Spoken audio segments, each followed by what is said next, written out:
my new book, The Hidden History of the War on Voting, Who Stole Your Vote and How to Get It Back, is arriving in bookstores on February 10th.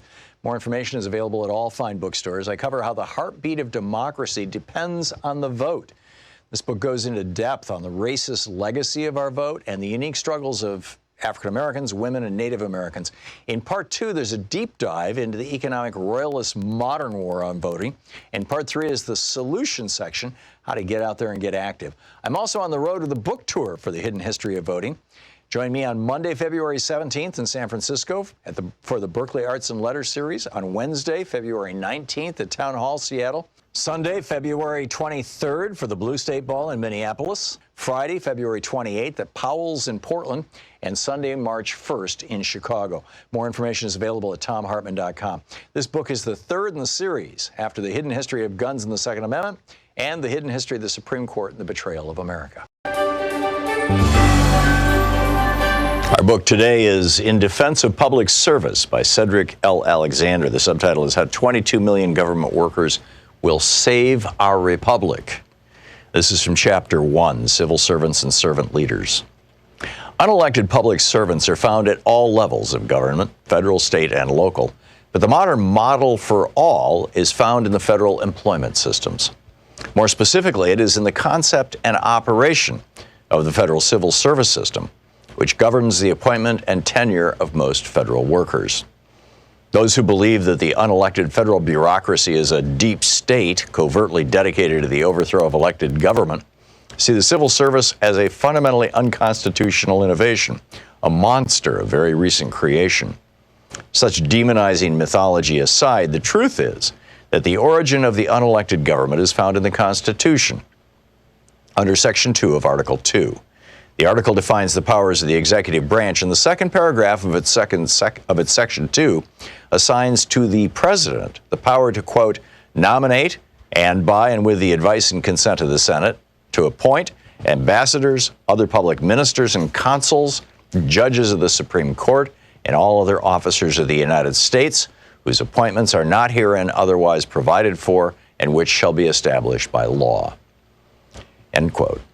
Thus, the President has the power to make all appointments not otherwise provided for in the Constitution. These are subject to the Senate's advice and consent unless Congress, by law, vests the appointment of such inferior officers as they may think proper in the President alone, in the courts of law, or in the heads of departments. End quote. In other words, the unelected government, which I have called the fourth branch, is rooted in the Constitution through the powers that it grants either to the President or to Congress. In turn, Congress may grant the President, the courts, or heads of departments the power to hire unelected public servants. In all cases, however, the creation of the unelected government flows from the Constitution, the supreme authority and originating law of the nation. The framers of the Constitution recognized that the elected government of our republic was not in itself sufficient to govern us. It cannot alone get government done. It does not alone possess all the expertise necessary to lead, let alone manage, so vast an enterprise as a nation.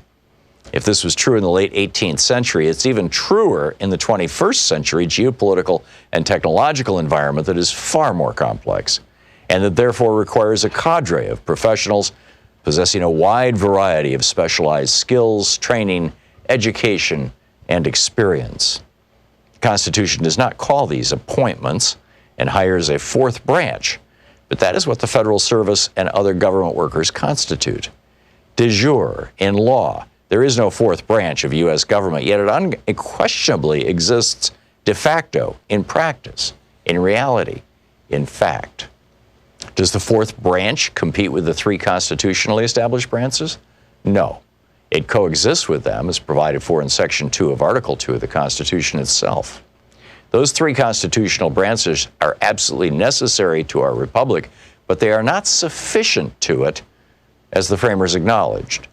Moreover, as I've already observed, for most people, most of the time, and in most situations, it is the member of the fourth branch who are, practically speaking, the government. They are the doers. They implement the policies created and interpreted by the three constitutional branches. What is more, although they do not decide or decree policy, they often influence it, not covertly, but by intention and design. The Constitution assigns the Senate the roles of advising on and consenting to most major presidential appointments, but members of the fourth branch do far more advising on a daily basis when it comes to providing the subject matter expertise and feedback necessary to formulate and modify policy decisions. As it turned out, following the coming into effect of the Constitution in 1789, the president, the chief executive, that is, the elected official responsible for faithfully executing the laws, directly or indirectly appointed the unelected personnel whom he deemed necessary to execute government. Most of the agencies in which personnel of the unelected government served were created by the executive branch under Article 2. And for a full 170 years after the Constitution was ratified, the president had the unquestioned authority to appoint and to terminate what were, in effect, employees of his branch, the executive branch. Indeed, in 1789, Congress explicitly voted, by a narrow margin, that it had no authority of approval or disapproval of presidential decisions to terminate appointees. Only those few public positions that were independent of the executive branch, which today are known as independent agencies, were not subject to presidential appointment or termination. In 1829, Andrew Jackson took office as the 7th president of the United States. He was regarded as the apostle of the rights of the common man, and he made it clear that he intended to usher in an area of a more highly participatory democracy. During his 2 terms and under his influence, many states substantially extended the still males-only franchise by dropping property requirements from the ballot, and Johnson waged a mighty battle against the Second Bank of the United States in a successful effort to loosen credit and thereby free up sources for finance. In Defense of Public Service by Cedric Alexander. Want to connect with the show online? You can find the Thom Hartmann Program on Facebook, Twitter, and Instagram.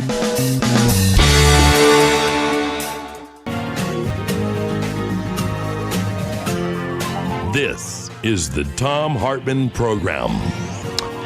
Well, happy Wednesday, and it being Wednesday and the first hour of the program, it's time for Middays with Mark here on the Thom Hartmann Program. Congressman Mark Pocan, who represents the 2nd District of Wisconsin in the U.S. House of Representatives. He is the co-chair of the Congressional Progressive Caucus. His website, pocan.house.gov. You can tweet him at Rep. Mark Pocan, and he will be taking your calls for the full hour at 202-808-9925. Congressman, welcome back. Thanks, Tom. Glad to be here. So the impeachment thing, the headline, the top headline at Breitbart is that Manchin, Jones, and Sinema may vote to acquit Trump. Joe Manchin has already told Politico that he probably won't vote to impeach on both articles.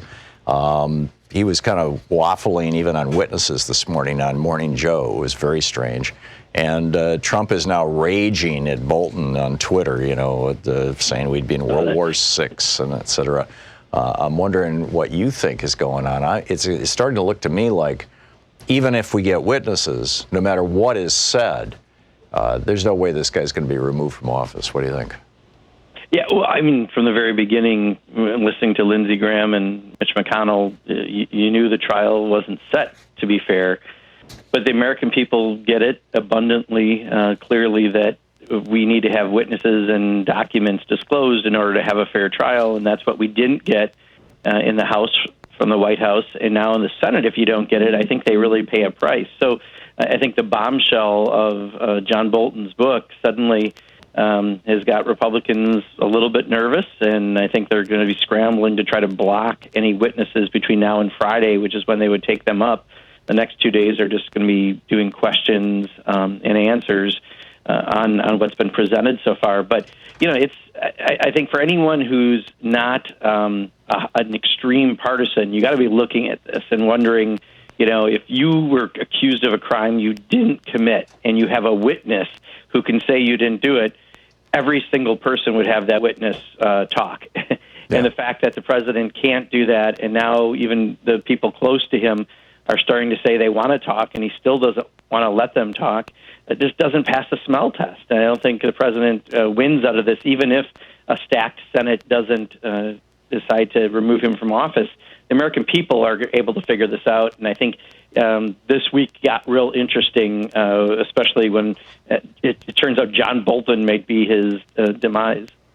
Yeah, somebody tweeted yesterday, I am now fully supportive of the FBI, the CIA, and John Bolton. Oh, my God, what has happened to me? Right. It's like, two other quick questions. Virginia became the 38th state to ratify the Equal Rights Amendment. It has already passed 2/3 of the Senate and the House. And now it's past 3/4 of the states. So the U.S. Archives should be amending the Constitution right now. They should be certifying this and adding it to the Constitution. But Bill Barr's Department of Justice's Office of Legal Counsel has issued a ruling to the U.S. Archives saying, don't do it. Women will not have equal rights because when the ERA was originally proposed back in 1972, or one of the more recent versions of it, it was originally proposed back in the 20s, that 1972 version had a 1982 deadline on it. That deadline is passed, so all the votes since then are irrelevant. What are your thoughts on this, and is Congress going to do anything about this? Well, right now, Congress won't be able to. Obviously, with Mitch McConnell, every problem we've been having for the last year, sending anything over, we don't get any action over there. But again, the American people are way smarter, can get that when people start throwing in various made-up rules or changing the rules, especially when it's half the population you don't want to give recognition to, that's going to be a problem. And we still can do this in the future. If that's really the current position of Department of Justice, a different Department of Justice under another president could have a different position, and we could actually act if we have a House and Senate and the White House. So I think one more example of Donald Trump and his administration double downing on kind of his base, or at least a part of his base, and ignoring, the reality of America. Yeah. And one last question, and then we'll pick up our phone calls. Yeah. Over at The Hill, there's an article, the headline, "The Trust Act is a plot to gut Social Security behind closed doors." They note 8 years ago when Mitt Romney ran for president, he ran on a promise of cutting Social Security, Medicare, and Medicaid. In fact, he picked Paul Ryan as his running mate, the guy who's made his entire career about privatizing all three of those programs. A couple of months ago, in October, Romney introduced the Trust Act, which allows a fast-track, closed-door process for cutting or gutting Social Security and Medicare. He, of course, says he wants to strengthen it, just like Reagan said. Yeah. The House Democrats, I know, have passed this thing called Social Security 2100. 90% of House Democrats are behind it, which would basically lift the cap and strengthen Social Security forever without gutting it. What's the word on the street, as it were, with regard to Mitt Romney's, this legislation that Mitt Romney has proposed in the Senate to gut Social Security, Medicare, and Medicaid? Well, and also Donald Trump said he would still be up to that this year, doing just that. Right. So, this is Republican Party, 101, part of the things that they believe in, the entitlements, so to speak, things that we pay in for our entire career. One clarification, we have not in the House yet passed that bill. We would love to see it passed on the House. Oh, it's it passed, proposed. I think, through committee. It's got well over 200 sponsors, which 218 is kind of the magic number to pass something. But we are still hoping to get a full vote on the House floor, even though we know that Mitch McConnell won't take that one up either. But, clearly the support is to shore up Social Security and to look at providing some extra benefits, as it really should be for seniors. They're tied to the Consumer Price Index, and yet there's a CPI-E that really addresses the expenses seniors have, much more on healthcare and medications, maybe less on things like gasoline. And that's all part of that bill that John Larson from Connecticut's introduced. Cool. Okay. So let's pick up our phone calls here. Sure. Congressman Mark Pocan is with us. He will be taking your calls for the hour. He's the co-chair of the Congressional Progressive Caucus. LaRon in Houston, Texas, listening on KPFT. You're on the air with Congressman Pocan. Hello, Tom. Nice to talk to you again. Thank you, my question is this. If they're able to get witnesses to testify under oath and they tell the truth, will that be enough to sway Republicans to vote this man out of office? I would like. Oh, pardon me. He's gone. Oh, okay. Loren, I hear what you're asking. It's a very fair question. In fact, it's a normal question for everyone in the world, but maybe the Senate Republicans, where I think they're going to do everything they can over the next couple days to get the vote shored up to not allow witnesses. So I think there's going to be a lot of things in the works. And also, don't forget, if they would allow witnesses, and Bolton is one, the president could still try to do executive privilege, and then that could extend to this for months potentially, if that would happen. So there's still a lot more chapters, I think, to happen out of this. But, the problem still exists in the very beginning when you had people like Lindsey Graham and Mitch McConnell saying they're not impartial jurors. It's hard to know that you've got a fair trial coming out of the Senate, which is the place that the Constitution requires the final decision here to be made on removal. So I would hope that everyone is constantly reaching out to their U.S. senators right now. This is the right time to have your voices be heard and make sure they know that the people are watching and they better act on behalf of the will of the people and not just Mitch McConnell. Jeff in Fort Dodge, Iowa. You're on the air with Congressman Pocan. Yes, good morning, gentlemen. This morning, all over the ABC, NBC, CBS, local news networks here in Iowa, cut loose with ads from the DMFI PAC, attacking Bernie Sanders, calling him unelectable, a socialist. I'd like to know, Congressman, if you guys know who this DMFI PAC is, and how are our candidates going to try to attack and expose who's paying for these ads? Because now, all of a sudden, it's on the destruction of kind of fighting in party. Thank you. Yeah. So, Jeff, I mean, you're going to expect these things to happen as you're getting close to your caucus date of Monday, right? So, and you're going to see that in some of the other states, I think, as well.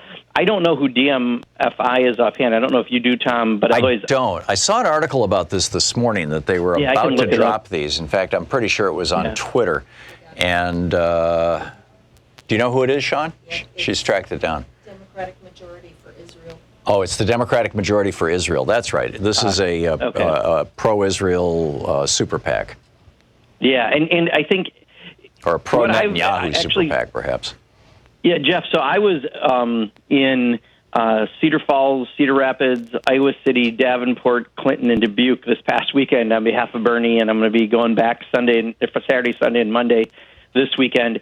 And I can tell you what my message has been all along. I mean, there are a lot of powerful interests, well-connected folks, wealthy folks, including in the Democratic Party in this town, Washington, D.C., that don't really want substantial change because they're making out pretty well while the vast majority of America isn't. It's not enjoying the benefits that we all should have, whether it be health care for their family, better wages, more just government, addressing climate change in the way we need to, on and on and on. And Bernie Sanders has been consistent for decades where he stands on these issues, and they're afraid. They want to keep the power that they've built up. So they're going to do all sorts of lies. But the bottom line is, if people are really concerned about beating Donald Trump, you want the best possible candidate. And where I came with my endorsement, not to talk too political, but what I came for was who's most likely to beat Donald Trump based on the facts we have currently. And the facts that we have in my home state, one of the three states that people look at that delivered Donald Trump the White House by 23,000 votes in Wisconsin. When Bernie Sanders ran in 2016, he won 71 out of 72 counties, which is pretty amazing. And he got 48% in that 72nd county. He won nearly 3 out of 4 young voters, nearly 3 out of 4 independents. He won a majority of women, union voters, etc. That is that bigger coalition. We need those people to vote. We had a 250,000 vote drop-off in Wisconsin. So special interests are going to say what's in their interest. But I think, again, American people are much smarter, and we're seeing that in the polling, and I'm feeling pretty good. Yeah, this is a $700,000 ad buy just in Iowa, by the way. Gotcha. Wow, amazing. We'll be back with Congressman Mark Pocan taking your calls for the hour. Stick around. This is the Thom Hartmann Program. It's Middays with Mark, first hour Wednesday here on the Thom Hartmann Program. We'll be back with more of your calls for the co-chair of the Congressional Progressive Caucus, Congressman Mark Pocan.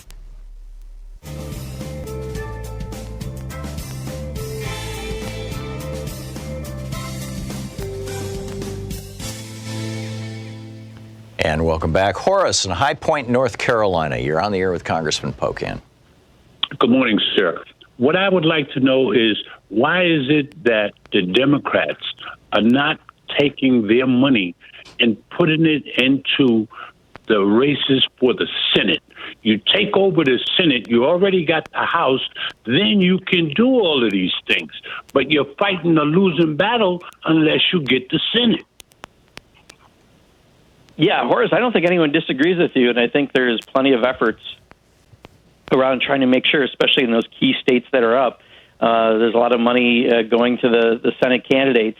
But, really it's getting out voters, and the top of the ticket, that presidential nominee, is going to probably be the single biggest factor. But there are plenty of efforts doing just that. So I think everyone's focused on that.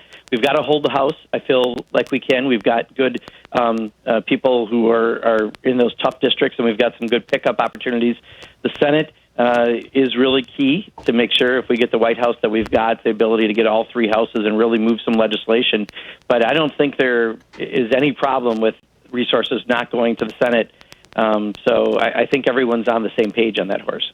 JP in Marietta, Georgia, where I used to live. Hey, JP, you're on the air with Congressman Pocan. Good afternoon, gentlemen. JP, it sounds like you've got your thumb over your microphone or something. A reminder. JP? I remember him talking. Yes, sir. I'm sorry. Initially, I could not understand what you were saying. It sounded like you had your thumb over the microphone or something. Go ahead. Let's try it again. Oh, I'm sorry. We've got the new revelations or reminder in John Bolton's book about Trump and ZTE. I was wondering if we can reintroduce this, clear bribery to, new articles of impeachment or anything. Thank you. Yeah, JP, I think, the efforts right now are probably going to be focused, one, on trying to get John Bolton to be a witness in the Senate, as he absolutely should be, especially given the information that came out in the book. But two, I think that there's a lot of people and a lot of people here in Congress who would like to see, if the Senate won't do the right thing, the House can try to recall him before a committee here, because clearly this is information that the public should have more information about. We shouldn't have to read in a book in order to get this information. So I think there's a few ways to still try to get it. Whether or not the Senate will act impartially, even if they get it, I can't guarantee that, but I think the American people can certainly make that decision with the information. FYI, Congressman. Oh, by the way, we have 50 seconds here. CNN is reporting that the White House has issued a formal finding or whatever that John Bolton's book may not be published because it contains classified information. I've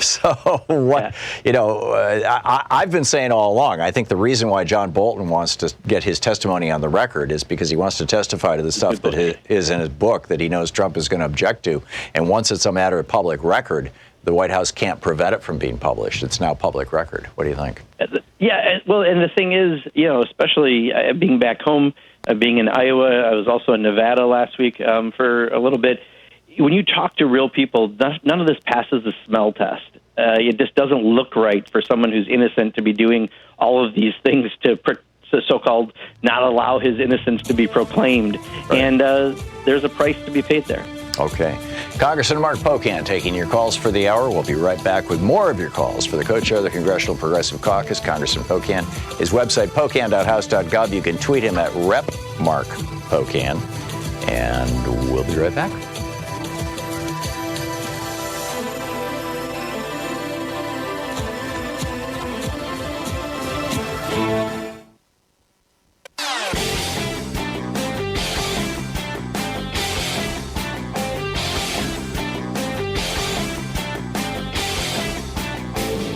Our free Hartmann Report podcast recaps the show every day. It's available wherever you find great podcasts. Welcome back. 23 minutes past the hour. It's middays with Congressman Mark Pocan taking your calls for the hour. David in St. Paul, Minnesota, listening to KTNF. David, you're on the air. Yeah, thanks for taking my call. Hey, just this ethical. David, your phone is, I'm sorry, your phone is going in and out, and I can't hear it, so I'm going to let Joyce talk to you and see if she can figure out what's going on there. Mike in Buffalo, New York, you're on the air with Congressman Pocan. Yes, hi, Tom. Hi, Congressman. There is a good bill in Congress, H.R. 770, to restore bankruptcy protections to student loans. Are you willing to get on there as a co-sponsor? I still have not seen your name on there yet. Yeah, Mike, I don't know offhand. I'd have to check. There's like 6,000 to 7,000 bills I believe we may be at right now. I'd have to take a look at the bill. I just don't know if I'm a sponsor at this point, and I can try to check maybe during the break.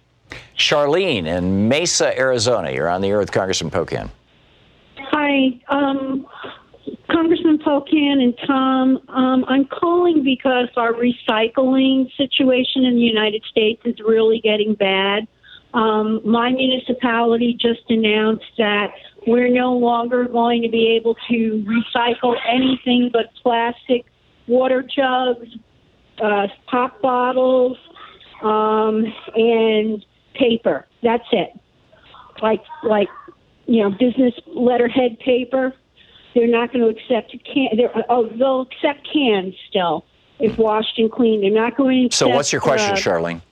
So I think what we need to do is get the Congress to pass a law that we bring back recycling here to the United States so we can redevelop our recycling business. Okay, and Congressman, also your thoughts on what Charlene is saying? Yeah, I absolutely think we need to do everything we can to have recycling. I haven't heard it in my community, so I don't know if it's something more unique to your area or not. I know that there has been some legislation introduced around trying to get more of the places, the sorting facilities, some funds to get more of those so that you can have recyclers do things. I recently went through a facility that's completely recycling plastic bottles in my district, and something, again, that you don't always hear about being recycled, and yet they're doing a great job in getting that done. So, everything should be done to increase our capacity to recycle, and if it's not a localized issue that you're having, we certainly need to address it. But I know there are some funding bills to try to help sorting facilities, because that does seem to be a little bit of a hiccup for at least the company that I talk to in my district. Mike in Charleston, South Carolina. Just a minute to the break, Mike. A quick one for Congressman Pocan. Mike, listening on Sirius XM in Charleston. You're on the air. Yeah, Trump has his flaws. He's obnoxious, things like that, but he's acting like a president. And it seems like the Democrats want to change rules, not allow things to go they have in history. And, facts are that, progressive ideas sound good, but in reality they don't work. Venezuela, example. Okay. Congressman, you want to respond to Mike? Yeah, I mean, whenever people bring up comparing progressive ideas here to Venezuela, they need to find that you can turn the channel from Fox. Let's just put it that way. Yeah, I mean, this is kind of an old canard, but, nobody wants to turn the United States into Venezuela. Nobody. Yeah, well, things turned out so awful post-FDR, right?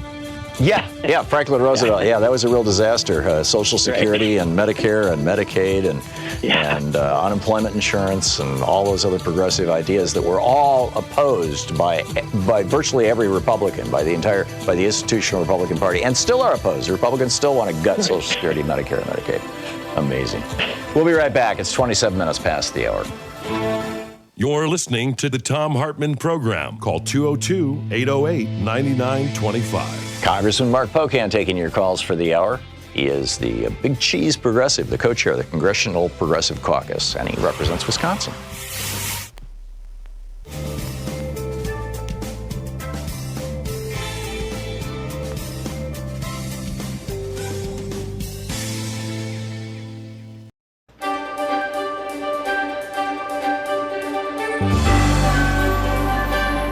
Our book today in the Thom Hartmann Book Club is The Hidden History of Guns and the Second Amendment by yours truly.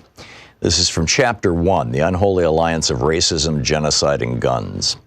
In Isaiah 14:21, the Lord tells Isaiah, "Prepare for his sons a place of slaughter because of the iniquity of their fathers."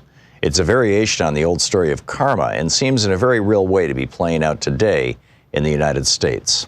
America is facing an epidemic. Public health officials use that word of gun-related suicides, accidents, and even homicides and police killings.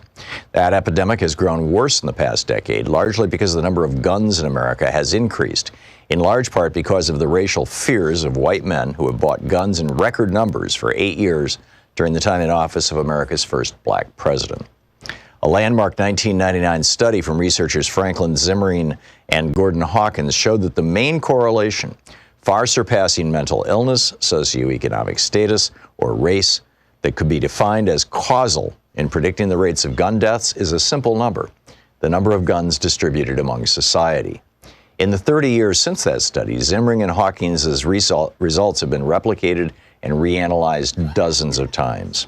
As the American Academy of Pediatrics said in a release published in AAAS's Science magazine, quote, new research shows dramatic differences in the number of children hospitalized and killed each year in the U.S.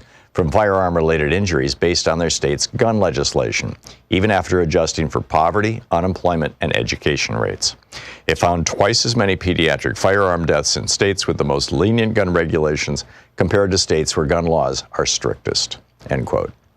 They added that this is a critical issue for children, quoting Stephanie Cho, MD, the lead author of the abstract, quote, firearm-related injuries are the second leading cause of death among children in the United States, but we found a clear discrepancy in where those deaths happen that corresponds with the strengths of states' firearm legislation. In states with lenient laws, children die at alarmingly greater rates, end quote. And unsurprisingly, America not only has unusually lenient gun laws, but also has more guns in civilian hands than any other country in the world. America has a bit more than 4% of the world's population, but holds almost 50% of all the guns in civilian hands worldwide, more than 390 million guns. And the more guns a society has, the more gun deaths it will experience. The NRA and their army of lobbyists have been quite successful in making this happen. During Obama's presidency, there was a steady and hysterical drumbeat of articles, emails, and political proclamations by so-called pro-gun politicians and think tanks, suggesting that Obama was preparing to take away everyone's guns at any minute. There was even a subtext embraced by the hard right that he wasn't going to stop there. After disarming white Americans, these folks said, Obama was going to intern them in otherwise unused FEMA camps. Flipped-out gun owners were repeatedly arrested during the Obama years trying to break into retired or temporarily vacant military facilities and toxic waste sites, looking for evidence to prove that Obama was, in fact, preparing the modern-day version of the World War II-era Japanese internment camps. White supremacy was the founding notion of this nation. White Europeans thought themselves so superior to the human beings they met here in 1492 that Columbus himself became the first North American slaver, shipping Taino Indians back to Spain as slaves to the royal family. A slave is as good as gold, Columbus wrote for the king and queen. Europeans in the Americas then stepped up that game into a hemisphere-wide campaign of racial genocide, pulling off the largest multi-generational mass murder in the history of the world. In the midst of that effort, they also created the legal mechanisms necessary to define and legally regulate slavery, and even built those systems into America's founding document, the Constitution. America was birthed in slavery and genocide, and both needed guns. It was the superior weaponry of guns that gave the European settlers a massive advantage over the bow and arrow-equipped Native Americans, and it was the raw power of widespread white ownership of guns in the South that propped up the institution of slavery for hundreds of years. Without guns, neither would have been possible, or at least neither would have been as easy as they were to pull off. And now, after centuries of guns being used to kill off and keep down people of color in America, those same guns are creating a terrifying epidemic of gun-facilitated violence, from public schools to private homes and public concerts. It's enough to make one think that Isaiah was onto something. Chapter 2, The Sanitized History of America. The United States' expansion and conquest in the late 18th century through the 19th century and into the 20th century is a history written by white men, inked in the blood of Native Americans, and built on the broken and bloody backs of enslaved people brought here from Africa. From 1791, when the Bill of Rights went into effect, until the end of the Civil War, the Second Amendment protected the rights only of white men to own guns. This is simply because until the ratification of the 14th Amendment, states determined who was recognized as a person protected under the Constitution. Initially, in most states, that meant that white men who owned land and paid taxes were the only people considered full citizens under the Constitution. In the South, white men with guns formed slave patrols to control slaves and formed posses to hunt escaped slaves. the book, The Hidden History of Guns and the Second Amendment. Hey, my new book, The Hidden History of the War on Voting, Who Stole Your Vote and How to Get It Back, is arriving in bookstores on February 10th. More information is available at all fine bookstores. I cover how the heartbeat of democracy depends on the vote. This book goes into depth on the racist legacy of our vote and the unique struggles of African Americans, women, and Native Americans. In part 2, there's a deep dive into the economic royalist modern war on voting. And part 3 is the solution section, how to get out there and get active. I'm also on the road to the book tour for The Hidden History of Voting. Join me on Monday, February 17th in San Francisco for the Berkeley Arts and Letters series, on Wednesday, February 19th at Town Hall, Seattle, Sunday, February 23rd for the Blue State Ball in Minneapolis, Friday, February 28th at Powell's in Portland, and Sunday, March 1st in Chicago. More information is available at thomhartmann.com. This book is the third in the series after The Hidden History of Guns and the Second Amendment and The Hidden History of the Supreme Court and the Betrayal of America. Want to connect with the show online? You can find the Thom Hartmann Program on Facebook, Twitter, and Instagram.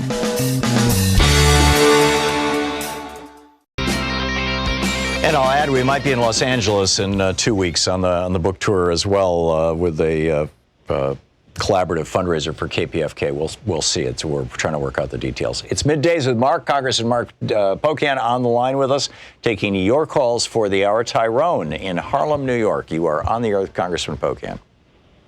Thanks for taking my call, and thank you, Mark, for being there. I'm trying to figure out how we can escape from being run by a dictator. This country actually going down that road, and because you have that memorandum that presidents can be indicted, and then you got this impossible task of impeachment and getting enough votes to put the president out when he do something wrong.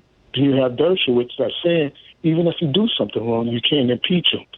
We're heading right down that road of a dictatorship, and Trump is not the worst president we can get. So I don't know how we're going to escape this. I know we, the people, are supposed to vote this person in or out, but when you're taking away the right to vote, so this is look like it's heading down that path, and we only been in existence for 30 some years.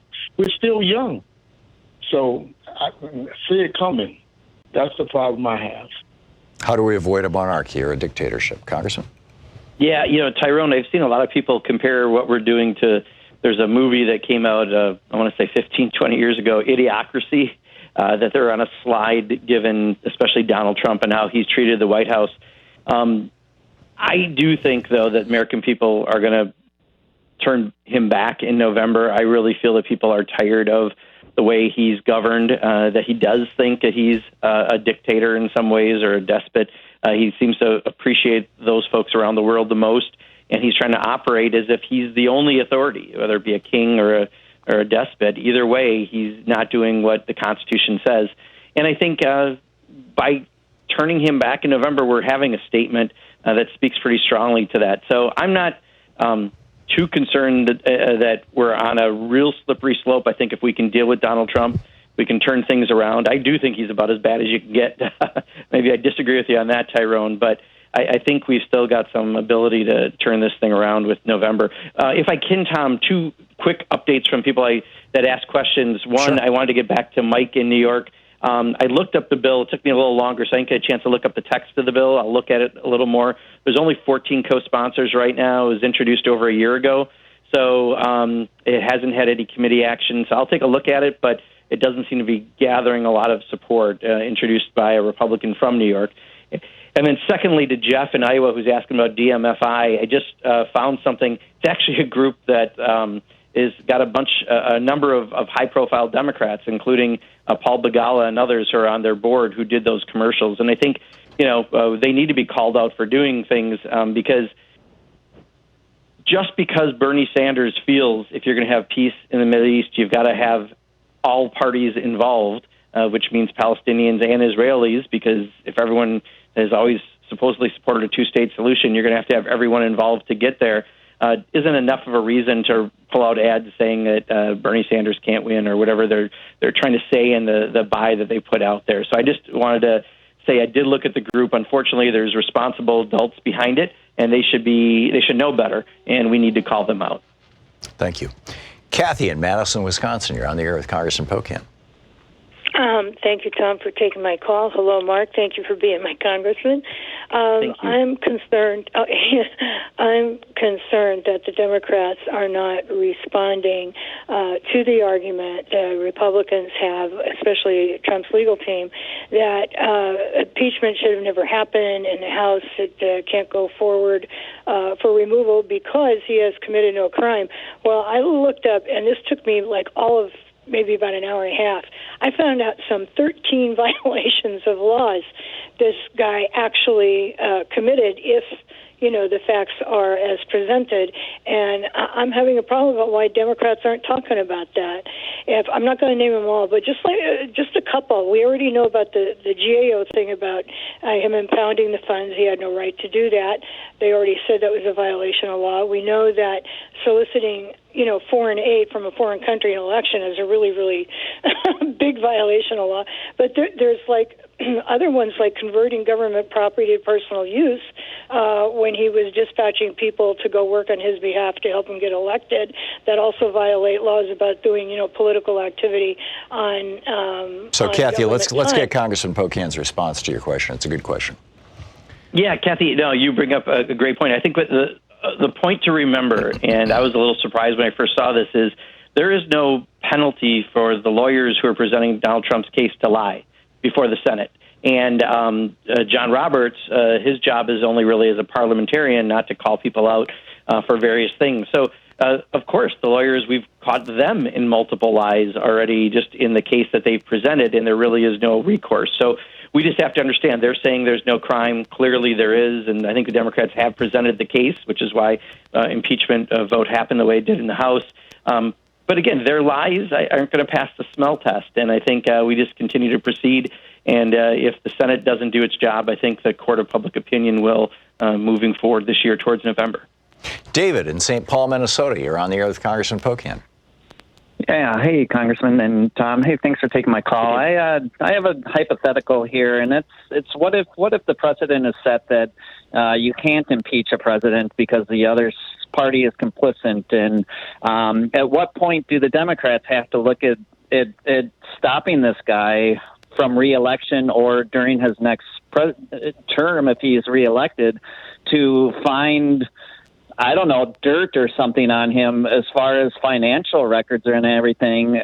If the State Department isn't going to do it, at what point do we have to resort to some of the tactics that they have used in order to find Russian bank accounts or something that can be actually used to show that he has committed a crime?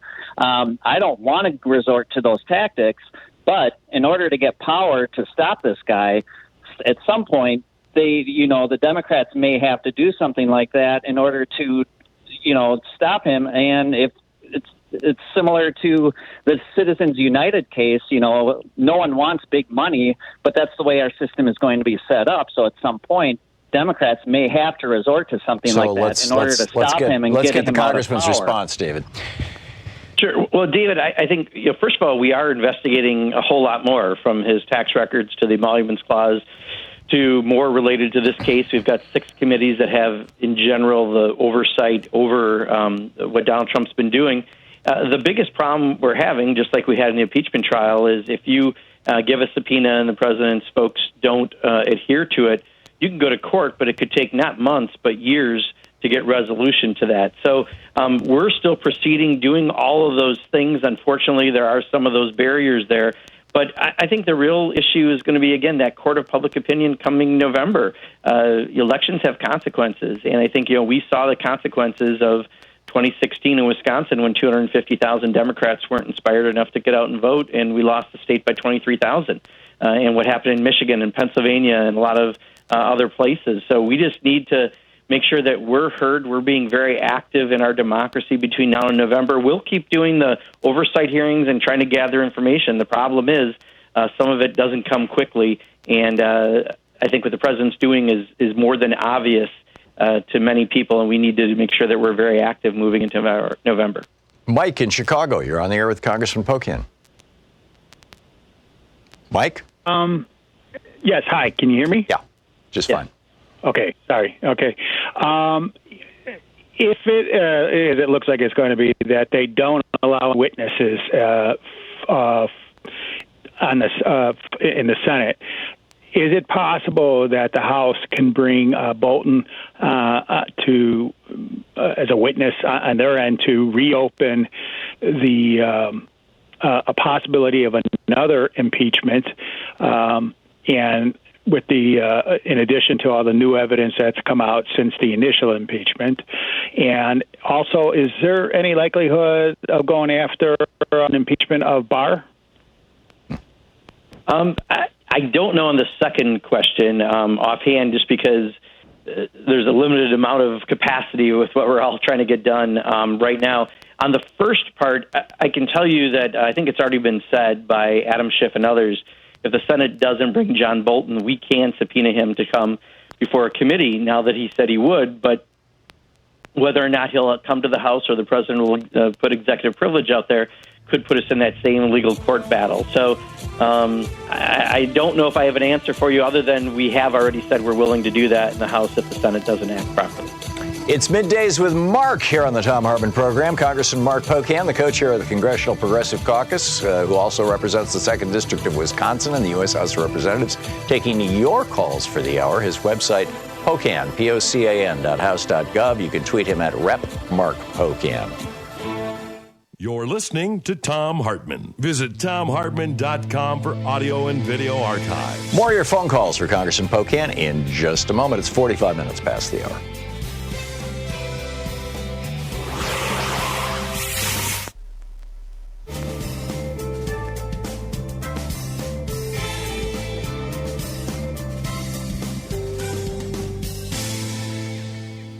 And welcome back. Mary in Scottsdale, Arizona. You're on the air with Congressman Pocan.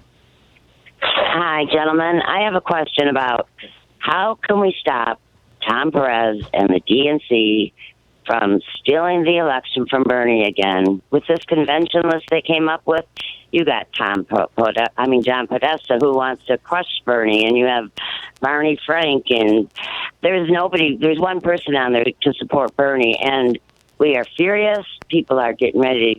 They want to go to Milwaukee and, just set up camp ahead of time. And this could turn violent because the DNC and Perez is cheating Bernie again. It's not right. So what can we do to stop this?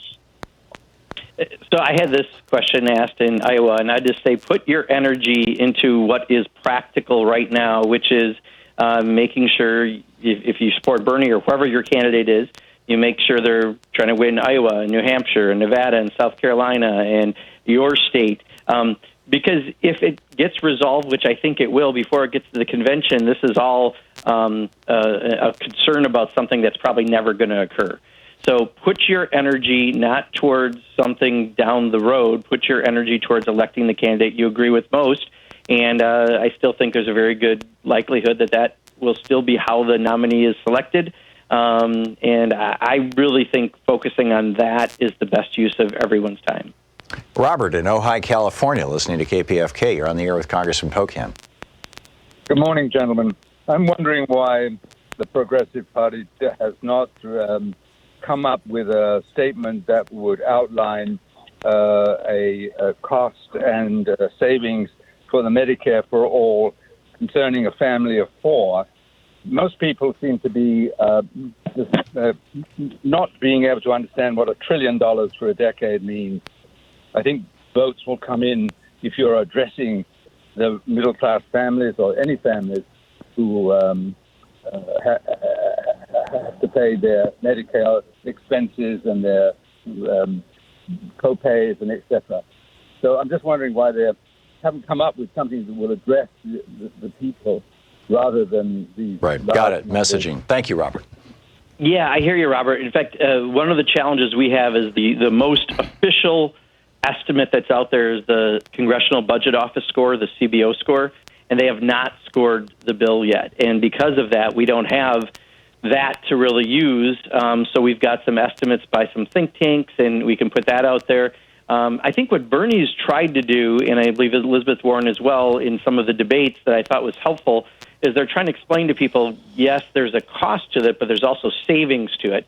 And also people won't be paying a deductible or other out-of-pocket expenses. So there's actually real savings to real people, far more than any additional cost.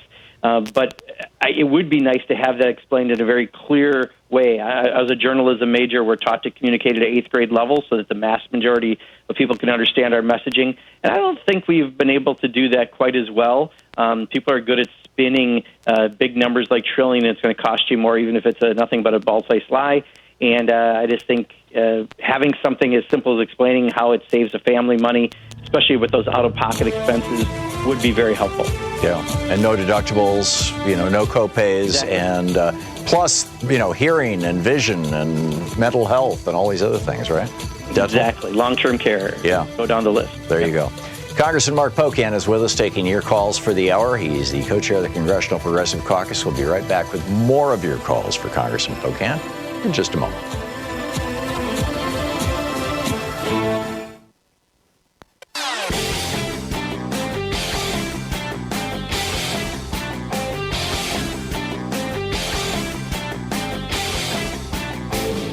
Our free Hartmann Report podcast recaps the show every day. It's available wherever you find great podcasts. Welcome back. Thom Hartmann here with you, and Congressman Mark Pocan taking your calls for the hour. Chester in Racine, Wisconsin. You're on the air with Congressman Pocan. Thank you for taking the call. Congressman, Hi, Chester. I live in an area, Racine, Milwaukee area, that holds the distinction of having the 2 worst cities in America for black residency. Seeing as the Democratic Party really needs black votes, in fact, we're probably one of your most important stakeholders. Why should we continue to vote Democratic when both of these cities are under Democratic control as far as mayors? Then also, why should we even consider casting votes for Sanders or Biden, who both of those signed the 94 crime bill? Thank you. I'll wait your answer. Yeah, you got a lot there, Chester. So let me try. First of all, I grew up in Kenosha, just south of Racine, so I know your area well. And you're right, Milwaukee is one of the most segregated cities in the country, and we need to do better. I think, though, if you look at the policies of Democrats versus Republicans, clearly the policies are far more closely aligned with the average person's interest, including African Americans' interest, and trying to help lift people out of poverty, address equality, make sure their families have access to health care, go on and on the list. So I think that's the reason enough. But at the same time, we do need to prioritize those very issues you brought up. And I think one of the things that can hopefully be profiled as we're having a convention in Milwaukee is that we can do better and we need to do better. And hopefully that can happen out of this conversation. So, Chester, I still think there's no question on the policies that Democrats are going to do a lot more than Republicans. But I think you bring up a very, very fair and valid concern. Jared in Haverhill, Massachusetts. You're on the air with Congressman Pocan. Hi, thank you for taking the call. My concern was with the DNC list from Tom Perez. And a question I have for you guys is, are you concerned with the Iowa caucuses? I know they have a new app out that is basically an internet-based hackable app for your smartphone. And it makes me nervous because caucuses in the past have been difficult to rig. I'm really concerned with what the DNC will do because Bernie, it looks like if he wins Iowa and wins New Hampshire, would probably be the nominee, and I know the powers that be don't want that. Jared, if I understood your question, I mean, I'm not concerned about any rigging of the Iowa caucus. I was just there. I talk on a regular basis to the Sanders folks. Nothing we've heard, I think, is going to lead to any concerns around that. And based on what I've seen from polling, not that polling translates to caucus attendance, but the fact that Bernie's been through this before, I think they're in a pretty good place to do well in Iowa. Iowa likes to throw some surprises sometimes. That's why everyone has to work really hard between now and Monday, if that's your preferred candidate.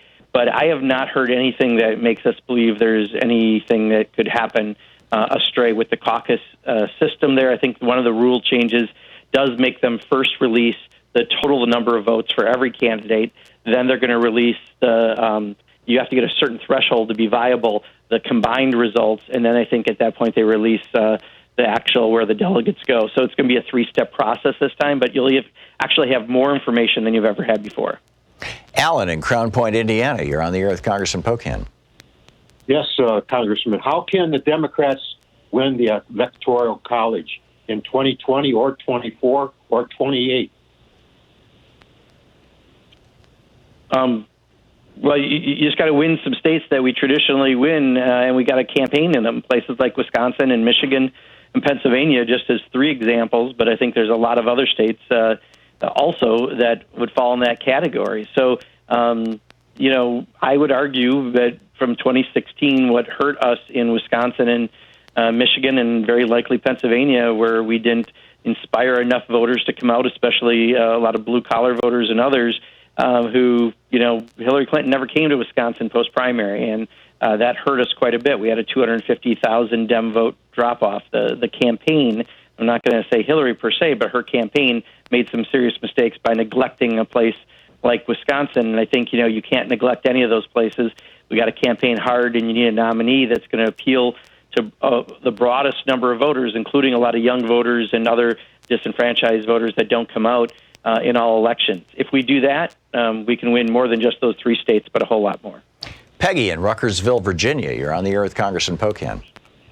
Hello. I'd just like to ask why the congressman believes that Wisconsin, the state that elected Scott Walker 3 times, the state that rejected Russ Feingold twice, the last time after Bernie Sanders endorsed him, why is that state so crucial? Why is the election of the Democratic candidate hinging on Wisconsin?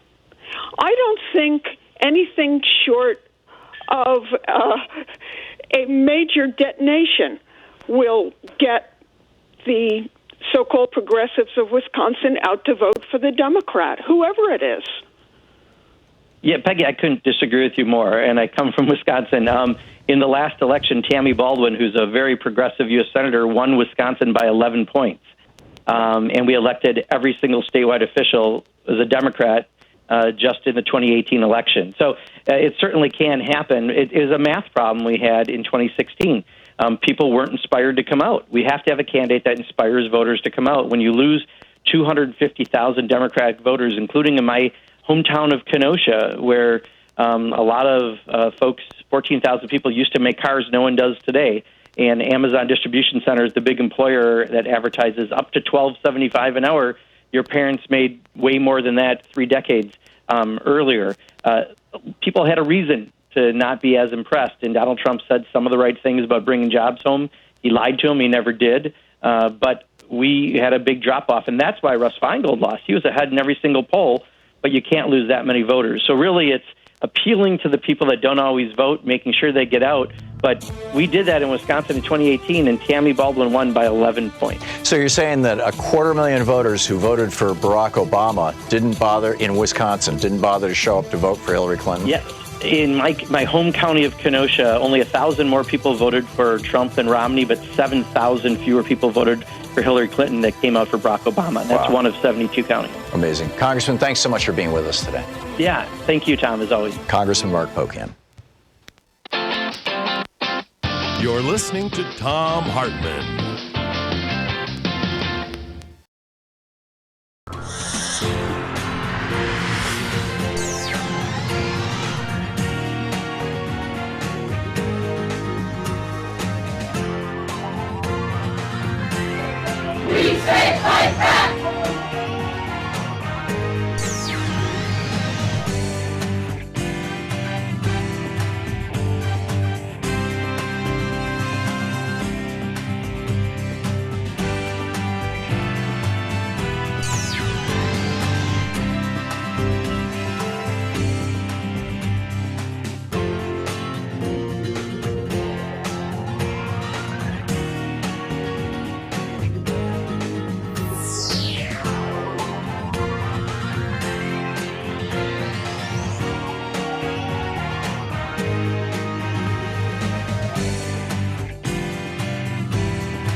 Hey, my new book, The Hidden History of the War on Voting, Who Stole Your Vote and How to Get It Back, is arriving in bookstores on February 10th.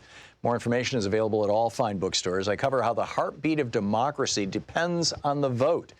This book goes into depth on the racist legacy of our vote and the unique struggles of African Americans, women, and Native Americans. In part 2, there's a deep dive into the economic royalist modern war on voting. And part 3 is the solution section, how to get out there and get active. I'm also on the road to the book tour for The Hidden History of Voting. Join me on Monday, February 17th in San Francisco for the Berkeley Arts and Letters series, on Wednesday, February 19th at Town Hall, Seattle, Sunday, February 23rd for the Blue State Ball in Minneapolis, Friday, February 28th at Powell's in Portland, and Sunday, March 1st in Chicago. More information is available at thomhartmann.com. This book is the third in the series after The Hidden History of Guns and the Second Amendment and The Hidden History of the Supreme Court and the Betrayal of America. Want to connect with the show online? You can find the Thom Hartmann Program on Facebook, Twitter, and Instagram.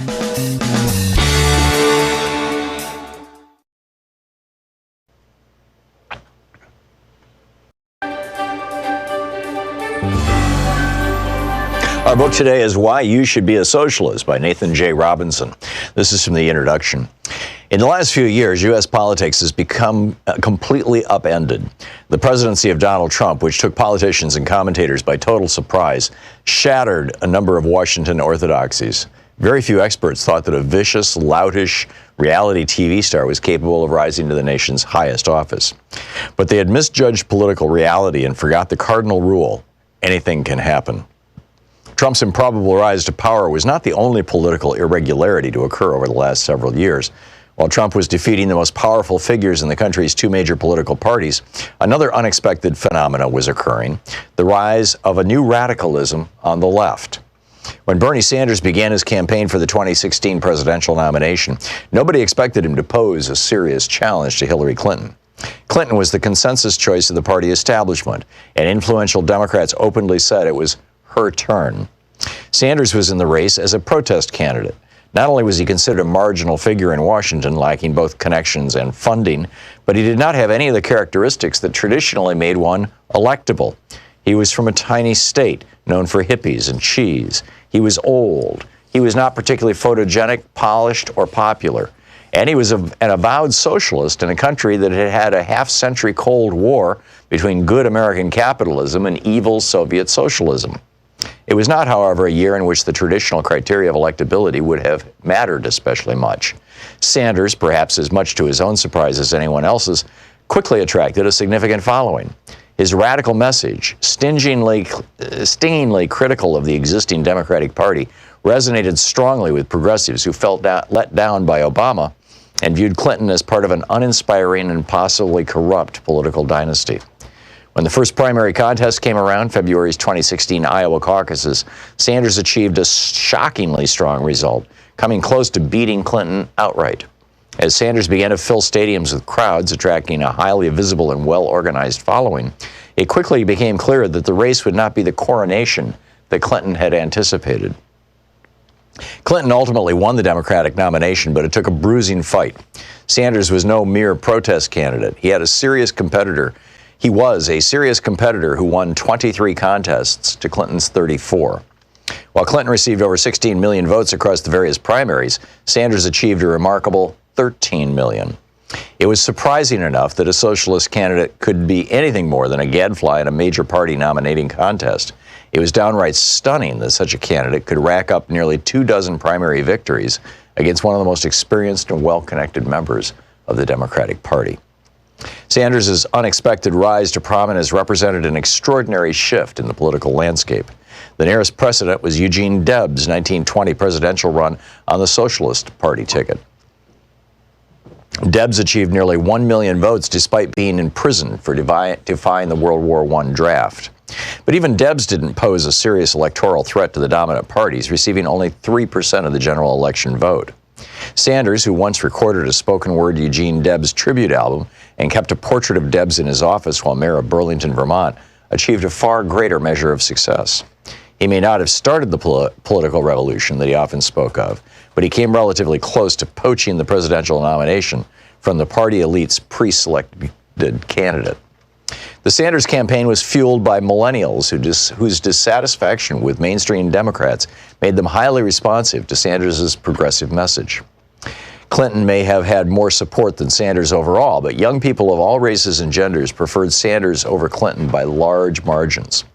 With the exception of Lena Dunham, it was hard to find many people under 30 who had much enthusiasm for Clinton, a candidate they associated with Wall Street cronyism and the Iraq disaster. Sanders' success with millennials, while unanticipated by pollsters, did not occur purely because of Sanders' political skill. It happened because a revolt had been brewing among young progressives for years, as they had steadily grown more and more alienated from the Democratic Party mainstream. Ever since the Occupy Wall Street movement in 2011, young people in the United States have become increasingly radicalized, weighted down with debt, paying through the nose for health insurance, unable to afford to have kids, and frustrated by an undemocratic political system that implements the policy preferences of rich elites. Millennials were both frustrated and tired. Sanders came along at just the right moment. They had been waiting for someone to say what was on their minds, that the economic and political systems were unfair at their core and needed a drastic overhaul. But the Sanders campaign was just the start. Joe Crowley had been in Congress for 20 years and was one of the highest-ranking members of the House Democrats. He was considered a serious contender for the party leadership and known in his New York district as a well-connected part of the local Democratic machine. He was the sort of backroom deal-making congressman whose influence is disproportionate to his name recognition. Alexandria Ocasio-Cortez was not an important figure in the Democratic Party. Far from it. She was a 28-year-old bartender and activist who had once interned for Ted Kennedy and had worked for Bernie Sanders' campaign. A member of the Democratic Socialists of America, DSA, she was considered the longest of long shots in her primary contest against Crowley. Crowley had endorsements from powerful political organizations like the AFL-CIO, the Human Rights Campaign, and Planned Parenthood. And it goes on from there. Why You Should Be a Socialist by Nathan Robinson.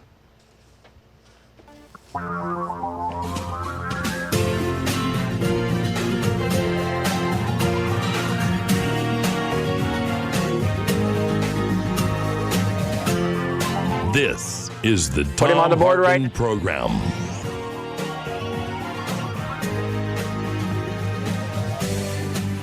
And welcome back. Thom Hartmann here with you. On the line with us is Dr. Zeke Emanuel. He's an oncologist and bioethicist, the senior fellow for the Center for American Progress, currently the vice provost and of global initiatives at the University of Pennsylvania, and the chair of the Department of Medical Ethics and Health Policy. EzekielEmanuel.com is his website. Dr. Emanuel, welcome back to the program. It's been a while, but welcome back. And I've got you on the telephone here, but I'm not hearing you. Maybe we can try the Zoom audio? That's not coming through either? Okay. We got no audio. All right. While Dr. Emanuel's figuring out how to pick up his phone so that we can talk to him on the telephone here, I'm just going to set this up. The coronavirus has now killed 132 people. It's infected 5,974. That's more than SARS, which killed 800 people 17 years ago in China. Each new coronavirus case seems to be infecting an average of 2.5 people. The seasonal flu has a mortality rate of around 0.1%. This seems to be around 3%. And it has now spread to 18 countries. Most troubling, and the World Health Organization has called a meeting of its emergency committee Thursday to discuss this. Most troubling is the case of a 10-year-old boy who was diagnosed with the Wuhan coronavirus and showed no symptoms. His family was diagnosed. They were quite sick, both his parents. This report shows that, quote, after his parents insisted he was tested, his doctor said he was shedding virus without symptoms. This was published in The Lancet about 4 days ago, the British Medical Journal. Dr. Emanuel, are you with us yet? Can you hear me? Yeah. No, that's not working. And somehow our phone just got disconnected. We're going to try this. We'll have to try this again later. I'm sorry. This is just not working, so I'm just going to move along here. And get into a few other things. And we'll come back to the coronavirus. Maybe we can do it in the next hour or something like that. Actually, Stephen Trent is with us at the top of the next hour. So we'll have to try it later. Donald Trump is going nuts about witnesses and all this kind of stuff. He's going off on John Bolton. It's, as you might have guessed, he's saying, I don't like John Bolton, and John Bolton would have caused World War III, and this and that and the other thing, and it's just all this stuff, and it's just a complete mess. So anyhow, we'll get back to that too. And is Dr. Emanuel on the phone now? I am on the phone. Can you hear me? Okay, God bless you. Okay, yes, I can hear you. I don't know if you heard my setup there, but we've got more cases of Wuhan virus now than we had SARS. It doesn't have as high a mortality rate. And then there's this piece in Lancet that was published 3 days ago about this 10-year-old boy who is shedding virus like crazy and is completely asymptomatic. And Germany just reported the first confirmed person-to-person transmission of an asymptomatic person. A woman came from China, attended a business meeting there, and one of the people in that meeting, and she was completely asymptomatic. One of the people in that meeting is now infected with this. And apparently a lot of the people who actually have the infection prior to their becoming symptomatic have no fever whatsoever. What do we know about this beyond what I've said, and did I say anything that's wrong?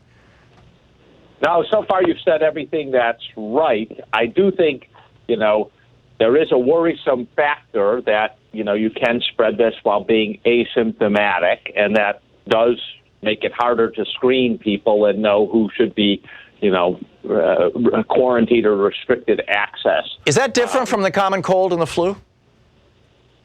Well, but the common cold and the flu, as you correctly point out, have a much lower mortality index, and many infectious diseases, you are asymptomatic for a while, and you can spread it in that asymptomatic phase. I do think we need to put this somewhat into context, which is, this likely to spread. It's going to get worse before it gets better, and we know that there are going to be people who unfortunately die from this. But is this likely to break out into some major pandemic around the world? Unlikely. We're likely to be able to contain it. Obviously, it would have been better had we done some more containment earlier on, and the Chinese been a little more open earlier on. But these kind of things are often hard to figure out what the right measure is, especially when you don't know how severe it's going to be right at the start. Right. But I would put in context, we have tens of thousands of people in the United States who die every year from the flu. We have a vaccine, and yet we struggle to get 50% of the adult population to get vaccinated. Right, and 35,000 people. Whatever this is, whatever this coronavirus is, it's very, very, very, very unlikely to be that severe. And yet our response, because it's new and novel, tends to be much more histrionic, I think, than it is. We live with the flu. It's just the flu. Well, it is just the flu, but it also kills a lot of people. It may not kill at the same high rate, but it does happen to kill tens of thousands of Americans, and your chance of getting it from colleagues are low. And again, these viruses, droplets, getting them on your hands, taking your hands and bringing it to your face and getting yourself infected. That's the common path. And so there are things we can do to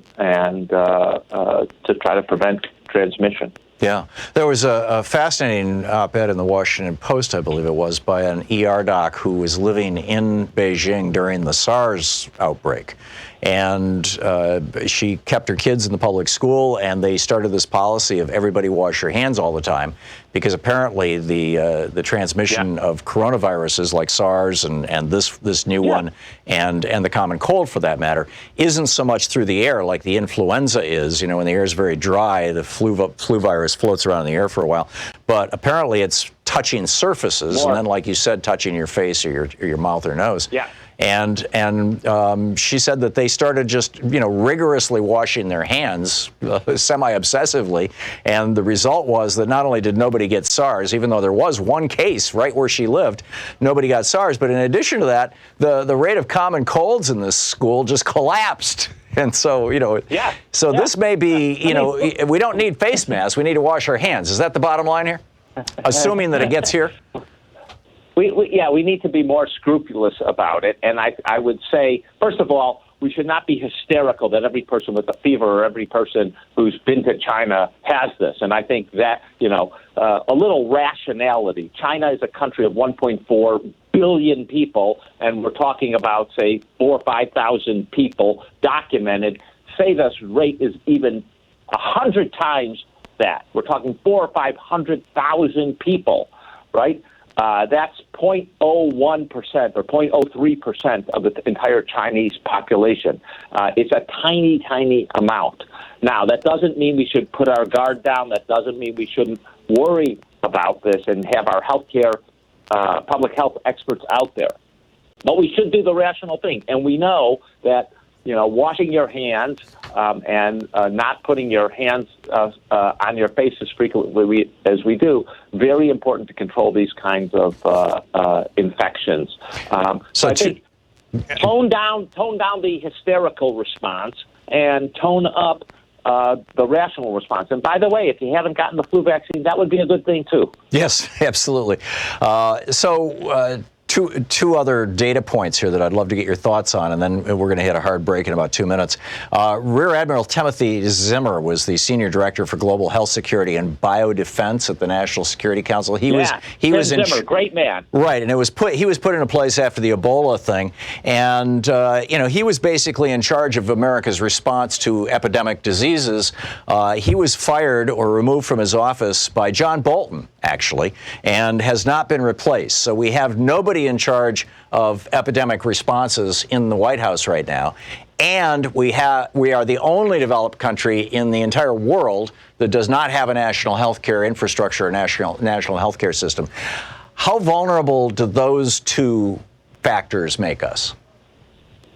Well, I actually recommended Tim Zimmer for his job in the White House with President Trump because I thought he was a tremendous man. He ran malaria response before that, and it is a mistake not to have someone in the House, in the White House.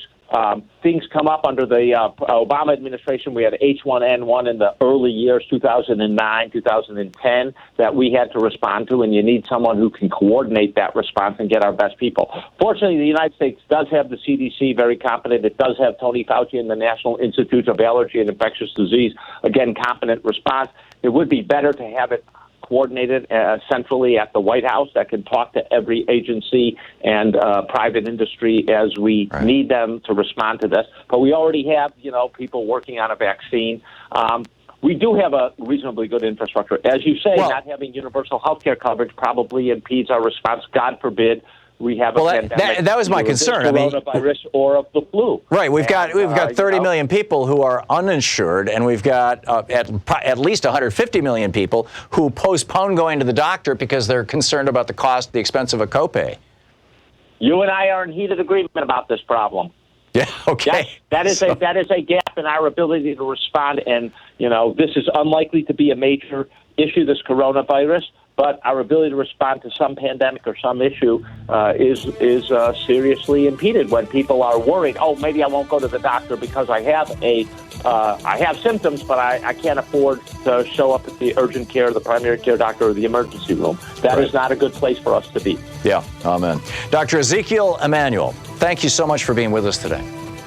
Sorry about the technology. No, it's all good, It's all good. Yeah. Thank you very much. Great talking with you once again. We'll be right back. This is the Thom Hartmann Program. We'll be getting into the news of the day and your calls and your thoughts on impeachment. And, Mitch McConnell, Mr. Mitch McTurtle here is about to start his little routine.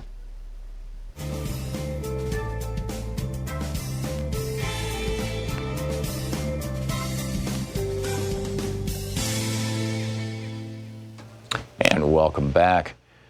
Dave in Stillicom, Washington. Hey, Dave, what's on your mind today?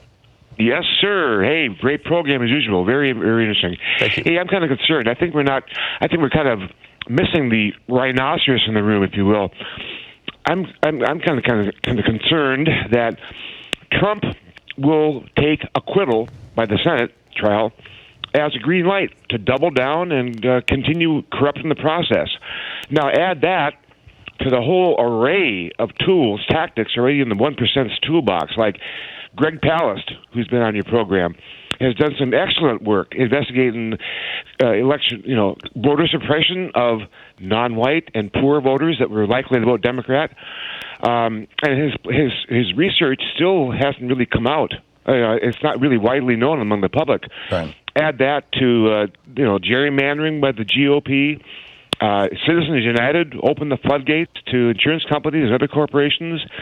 I'm just concerned that what can we do? I mean, acquittal, well, it looks like it's going to be a green light for Trump to get the re-election, one by hook or crook. Yeah, I've said this before, Dave, and I agree with you. In fact, the reason why Trump is pushing so hard for Mitch McConnell to get this thing done before Monday of next week is that Tuesday is his State of the Union address, and he politicizes everything. I mean, he standing at the CIA. I ranted about this yesterday. Standing at the CIA in front of the Wall of Stars, he starts ranting about the Democrats. He goes and speaks to the military. He rants about the Democrats.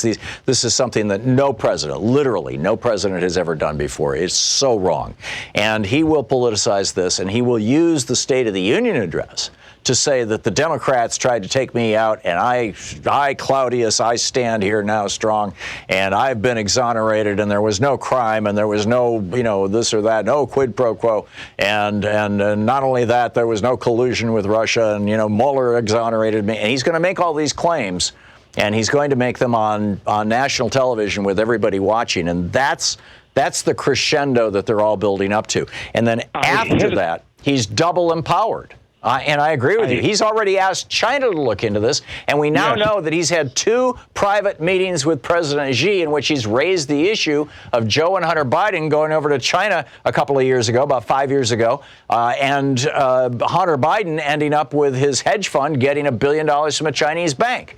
And that's the other shoe that has not yet fallen.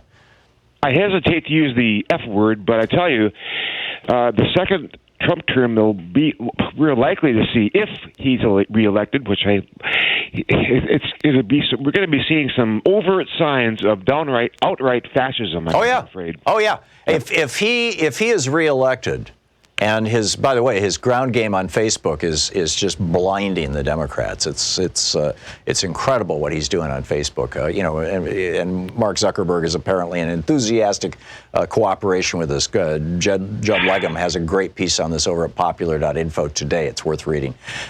If he's reelected, I don't think I'm exaggerating when I say it's the end of American democracy, at least as we know it, or as we knew it. And we will be moving into a brand new kind of government that, if you want to see what it looks like, go look at Viktor Orban's Hungary, or look at Vladimir Putin's Russia, or look at the Philippines, Mr. Duterte. Jair Bolsonaro is trying to do this now in Brazil. We got to get our stuff together. Yeah, we absolutely do. Dave, thanks for the call. It's 22 minutes past the hour. We'll be back with more of your calls and the news of the day right after this.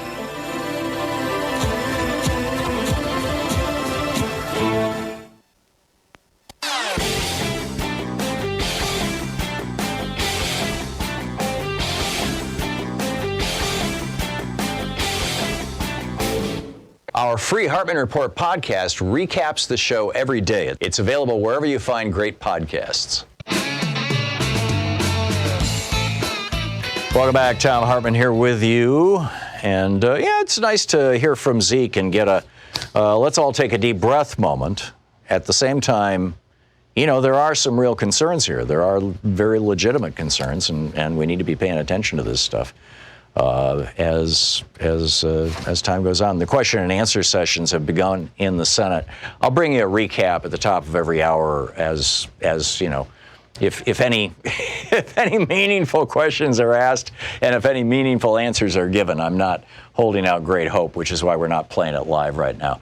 This is just it's like the show. And the show is either going to be interrupted by witness testimony or it's not. And if it is, that still, in all probability, will not mean that Trump is going to get convicted. So the short-term question now is, does he get to use his State of the Union address Tuesday night to trash Democrats? Because he will politicize anything, like he did, the Wall of Stars at the CIA, like he has many of his speeches to the military or his, visiting the military. And I mean, it's amazing. He flies into Afghanistan, hangs out with a bunch of military people, and complains about Democrats. This is like literally no president has ever done that. And it is just so wrong. So anyhow, back to your thoughts. Tanner in Sheboygan, Wisconsin. Hey, Tanner, what's on your mind today?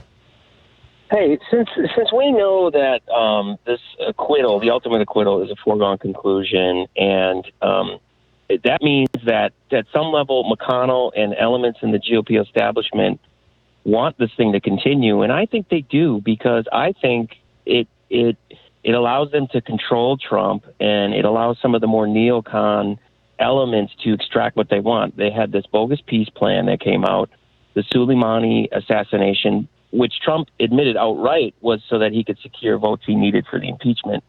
So I'm wondering if you aren't doing a bit of McConnell's bidding here, because the fact is, if they really wanted to shut this down, they could tomorrow. McConnell could whip his votes.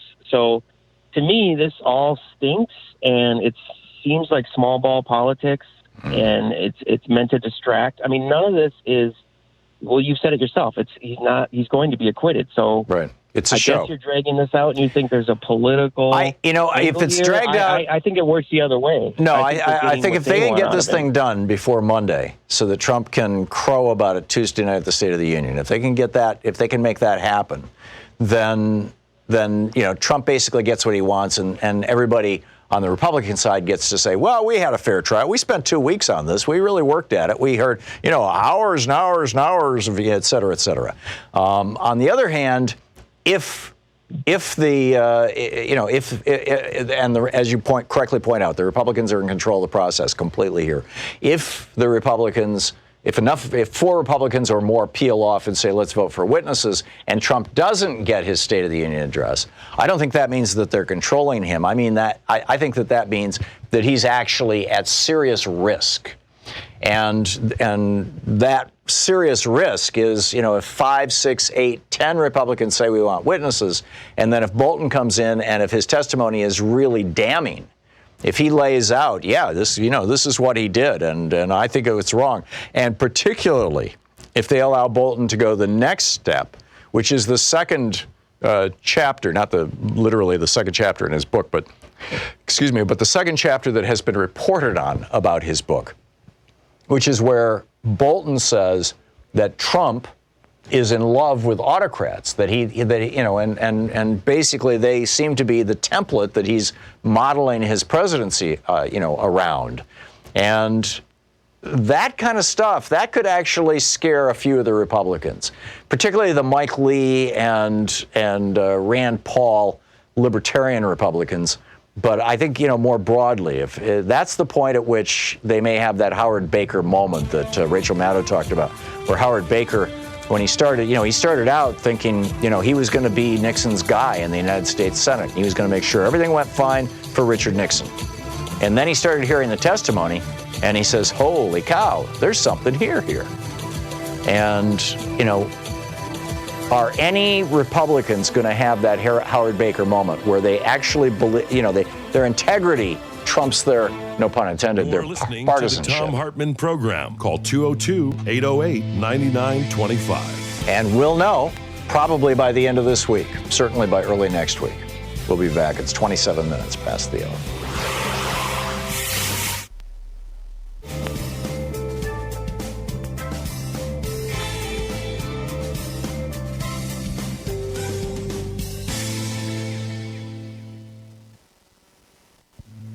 This is the Thom Hartmann Program. Our book today in the Thom Hartmann book Should Be a Socialist by Nathan J. Robinson. This is from the introduction. In the last few years, U.S. politics has become completely upended. The presidency of Donald Trump, which took politicians and commentators by total surprise, shattered a number of Washington orthodoxies. Very few experts thought that a vicious, loutish reality TV star was capable of rising to the nation's highest office. But they had misjudged political reality and forgot the cardinal rule: anything can happen. Trump's improbable rise to power was not the only political irregularity to occur over the last several years. While Trump was defeating the most powerful figures in the country's two major political parties, another unexpected phenomenon was occurring: the rise of a new radicalism on the left. When Bernie Sanders began his campaign for the 2016 presidential nomination, nobody expected him to pose a serious challenge to Hillary Clinton. Clinton was the consensus choice of the party establishment, and influential Democrats openly said it was her turn. Sanders was in the race as a protest candidate. Not only was he considered a marginal figure in Washington, lacking both connections and funding, but he did not have any of the characteristics that traditionally made one electable. He was from a tiny state known for hippies and cheese. He was old. He was not particularly photogenic, polished, or popular. And he was an avowed socialist in a country that had had a half-century Cold War between good American capitalism and evil Soviet socialism. It was not, however, a year in which the traditional criteria of electability would have mattered especially much. Sanders, perhaps as much to his own surprise as anyone else's, quickly attracted a significant following. His radical message, stingingly critical of the existing Democratic Party, resonated strongly with progressives who felt let down by Obama and viewed Clinton as part of an uninspiring and possibly corrupt political dynasty. When the first primary contest came around, February's 2016 Iowa caucuses, Sanders achieved a shockingly strong result, coming close to beating Clinton outright.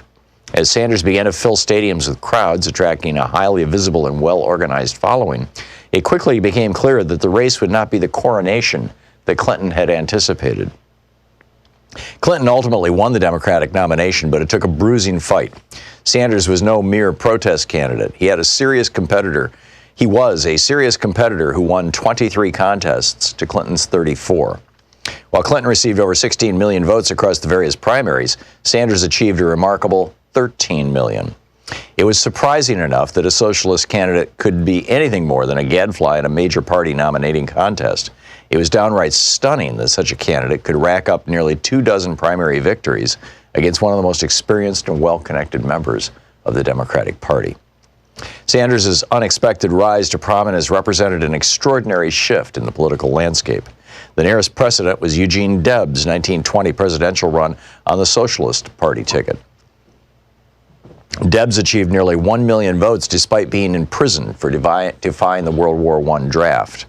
But even Debs didn't pose a serious electoral threat to the dominant parties, receiving only 3% of the general election vote. Sanders, who once recorded a spoken-word Eugene Debs tribute album and kept a portrait of Debs in his office while mayor of Burlington, Vermont, achieved a far greater measure of success. He may not have started the political revolution that he often spoke of, but he came relatively close to poaching the presidential nomination from the party elite's pre-selected candidate. The Sanders campaign was fueled by millennials whose dissatisfaction with mainstream Democrats made them highly responsive to Sanders' progressive message. Clinton may have had more support than Sanders overall, but young people of all races and genders preferred Sanders over Clinton by large margins. With the exception of Lena Dunham, it was hard to find many people under 30 who had much enthusiasm for Clinton, a candidate they associated with Wall Street cronyism and the Iraq disaster. Sanders' success with millennials, while unanticipated by pollsters, did not occur purely because of Sanders' political skill. It happened because a revolt had been brewing among young progressives for years, as they had steadily grown more and more alienated from the Democratic Party mainstream. Ever since the Occupy Wall Street movement in 2011, young people in the United States have become increasingly radicalized. Weighted down with debt, paying through the nose for health insurance, unable to afford to have kids, and frustrated by an undemocratic political system that implements the policy preferences of rich elites, millennials were both frustrated and tired. Sanders came along at just the right moment. They had been waiting for someone to say what was on their minds, that the economic and political systems were unfair at their core and needed a drastic overhaul. But the Sanders campaign was just the start. Joe Crowley had been in Congress for 20 years and was one of the highest-ranking members of the House Democrats. He was considered a serious contender for the party leadership and known in his New York district as a well-connected part of the local Democratic machine. He was the sort of backroom deal-making congressman whose influence is disproportionate to his name recognition. Alexandria Ocasio-Cortez was not an important figure in the Democratic Party. Far from it. She was a 28-year-old bartender and activist who had once interned for Ted Kennedy and had worked for Bernie Sanders' campaign. A member of the Democratic Socialists of America, DSA, she was considered the longest of long shots in her primary contest against Crowley. Crowley had endorsements from powerful political organizations like the AFL-CIO, the Human Rights Campaign, and Planned Parenthood. And it goes on from there. Why You Should Be a Socialist by Nathan Robinson. Hey, my new book, The Hidden History of the War on Voting, Who Stole Your Vote and How to Get It Back, is arriving in bookstores on February 10th. More information is available at all fine bookstores. I cover how the heartbeat of democracy depends on the vote. This book goes into depth on the racist legacy of our vote and the unique struggles of African Americans, women, and Native Americans. In part 2, there's a deep dive into the economic royalist modern war on voting. And part 3 is the solution section, how to get out there and get active. I'm also on the road to the book tour for The Hidden History of Voting. Join me on Monday, February 17th in San Francisco for the Berkeley Arts and Letters series, on Wednesday, February 19th at Town Hall, Seattle, Sunday, February 23rd for the Blue State Ball in Minneapolis, Friday, February 28th at Powell's in Portland, and Sunday, March 1st in Chicago. More information is available at thomhartmann.com. This book is the third in the series after The Hidden History of Guns and the Second Amendment and The Hidden History of the Supreme Court and the Betrayal of America. Want to connect with the show online? You can find the Thom Hartmann Program on Facebook, Twitter, and Instagram. Thom Hartmann here with you. Reginald in Houston, Texas. Hey, Reginald, what's on your mind today? You know, the congressman spoke last week on the fact that the $737 billion, and there was only 8 Democrats who voted for that. I found that appalling, and how they had things got configured in there. In order to vote for social services, they tied it to the war spending budget for that to happen like that, and for us not to be known about it. And the fact that I think they still could have stood up, and kudos to him and Barbara Lee and those 8. And I'm still hurt because we had control of the Congress. And we talked about this. Reginald, I think it was the other way around. What the Democrats did was they attached some social spending bills to the military bill because they knew it was going to pass. There was no way they could stop it, and they wanted to, get these things through, and there was no other way to get them through. Okay, all right. But yeah, it's still an absurd and obscene amount of money. I agree with you. Yeah, and for that to go, because then that gave them to go into Iran and to do whatever they're doing in that space thing and so forth and so on. That Second Amendment, if they had this rally that came out with the people that you're talking about, the Second Amendment, and how it disproportionate in other countries, Canada and Australia that you spoke of, and the word is you live by the sword, you die by the sword. Jesus said, put the sword up. That ain't the way to go. Peacekeepers, so forth. Now, if that is the case, and we got the Second Amendment, what if African Americans would have been out there similar to what they did in the 70s? Would the Second Amendment, would they have the same rights to those guns, or would they be considered as being terrorists or people who are committing an act of violence? Or would that Second Amendment apply to all? Because I'm not in favor of any of the weapons. I'm a peace person, and I believe in leaving those weapons to where they need to be, in the same way with America has she doing across the world, the way we doing here. You live by the sword, you die by the sword.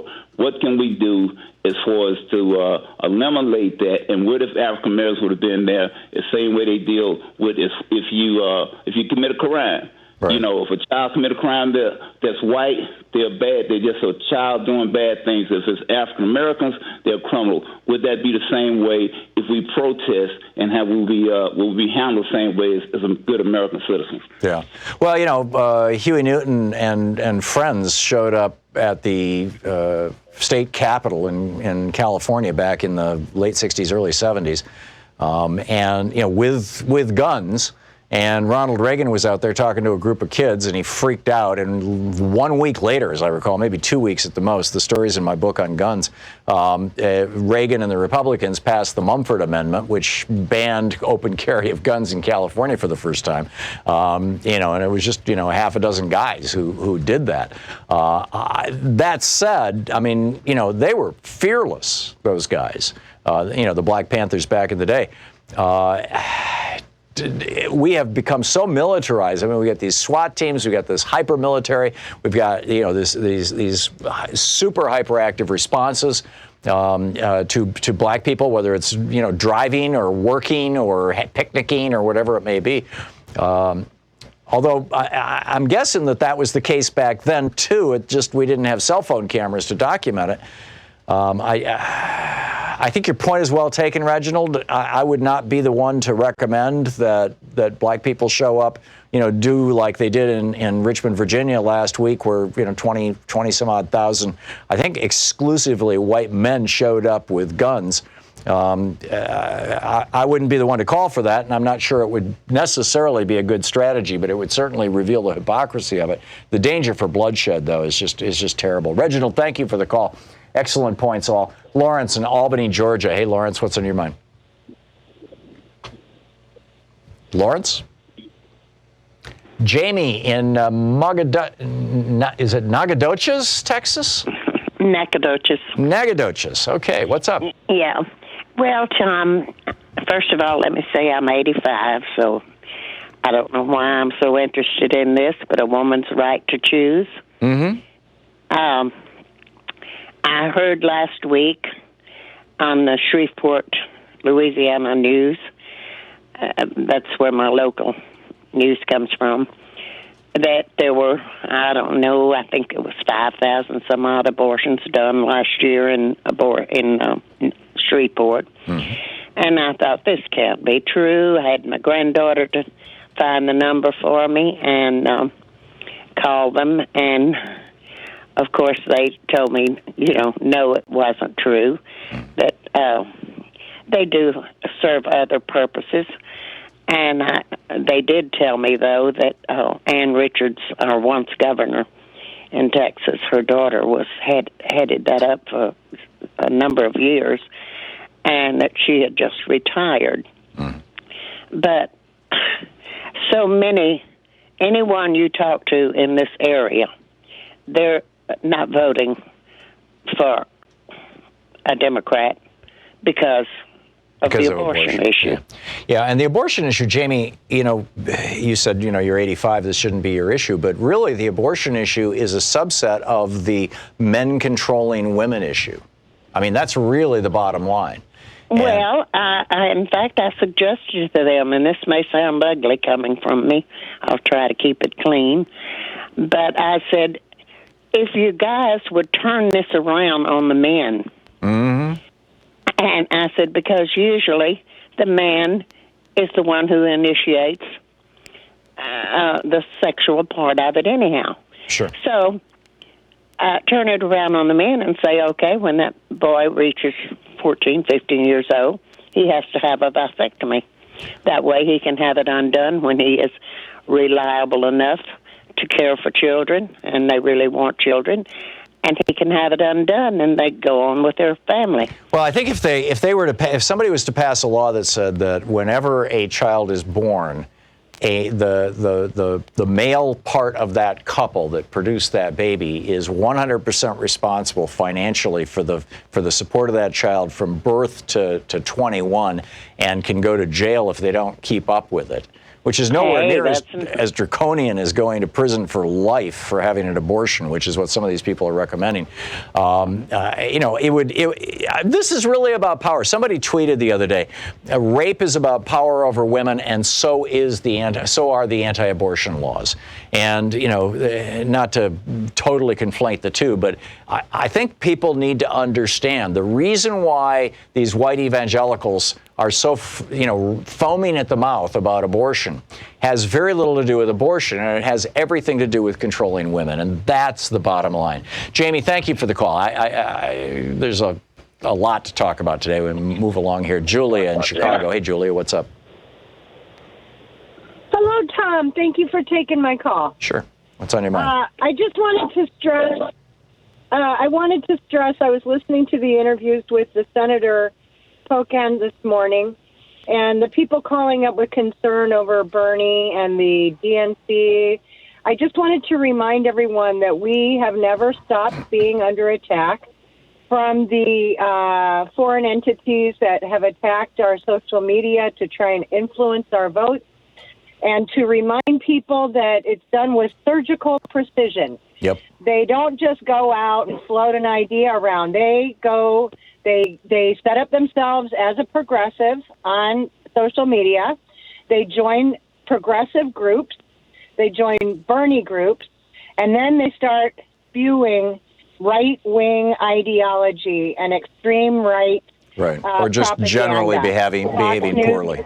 Yeah, I've seen this, and sometimes, on Twitter, you look at these people and you see that, they've got 11 followers, and it's like, oh, a brand new account, and sometimes the accounts are like John 1394 91373. It's like these are bot accounts. These are robot accounts in many cases. That's right. And not only are they targeting the Bernie people, they target veterans. Yeah. They target the black community. Yeah. And the whole idea is to turn you against your own best interest and disenfranchise you and demoralize you to the point where you feel hopeless. Yep, and to tear the country apart. But yes, absolutely, Julia. Well said. Thank you very much. And, you need to pay attention to this. When you see these kinds of things on Facebook or on Twitter or other social media, be skeptical. We'll be right back. You're listening to Thom Hartmann. Visit ThomHartmann.com for audio and video archives. Back with more of the news of the day and your calls right after this. It's 45 minutes past the hour.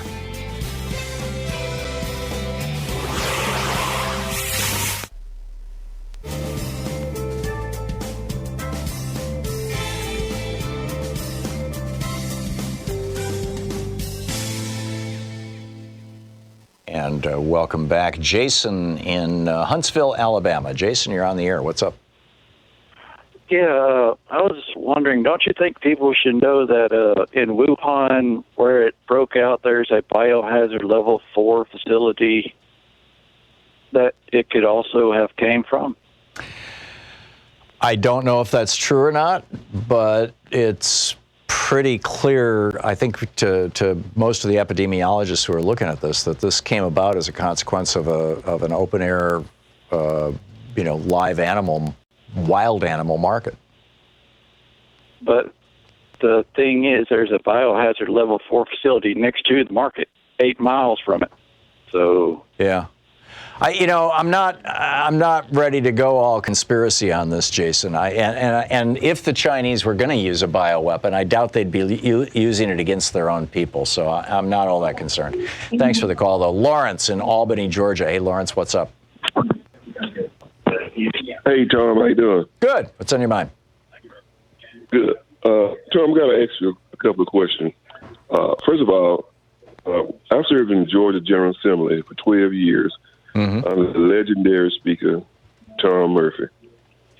And I live in southwest Georgia, and it's very difficult in this part of Georgia to organize Bernie. I've been a Bernie supporter for 10, 15 years, donate regularly to his campaign, but I just can't get any traction in calling his office in Vermont or Washington to get some help down in South Georgia.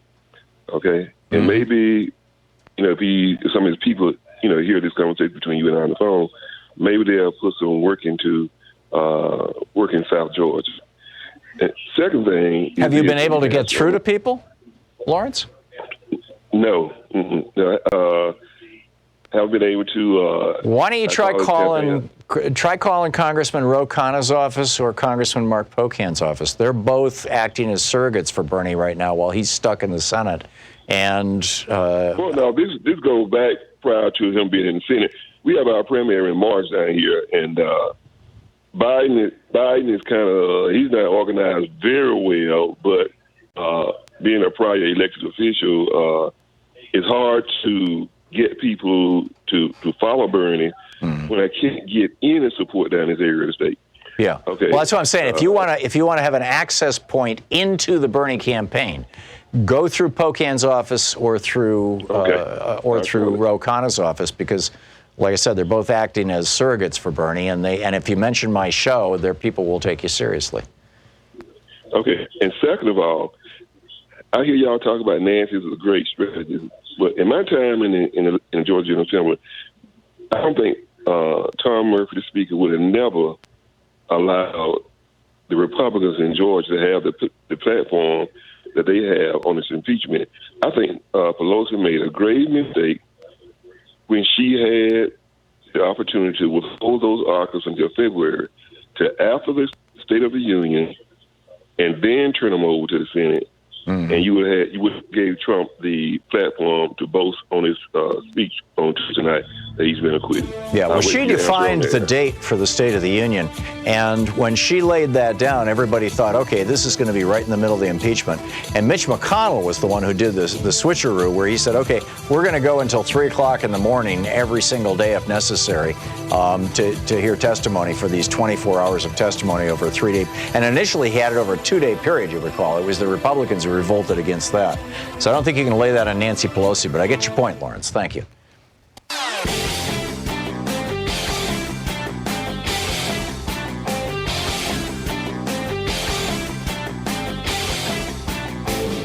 Our free Hartmann Report podcast recaps the show every day. It's available wherever you find great podcasts. It's 49 minutes past the hour. Michael in Hammond, Indiana. Hey, Michael, what's on your mind today? Hey, Tom, how you doing? Good. What's up? You know, people have been eating animals for, forever. Yeah, but not so much wild animals. We generally, outside of deer, which are virtually domesticated, we don't generally eat wild animals in the United States or in the West or in developed countries. It is in these developing countries. You see some of it in India, although they've killed off most of their wildlife there. The population's so dense. But in China and in some of the other Asian countries in particular, there's a long tradition of eating, wild animals that we might not eat, turtles and frogs and amphibians and bats and stuff like that. And they were selling bats and snakes in this open air market. And that's how this thing got out. But everything kind of started off wild, didn't it? Yeah, and we probably got a lot of diseases. Syphilis came from sheep, for example. I mean, there are disease, and flu. Flu came from, I believe, cows. I could be wrong, but flu came from another mammal too. And in fact, there was no flu in the Western Hemisphere when the Spaniards came and started invading Central America. That's how they wiped out the Aztecs and the Incas.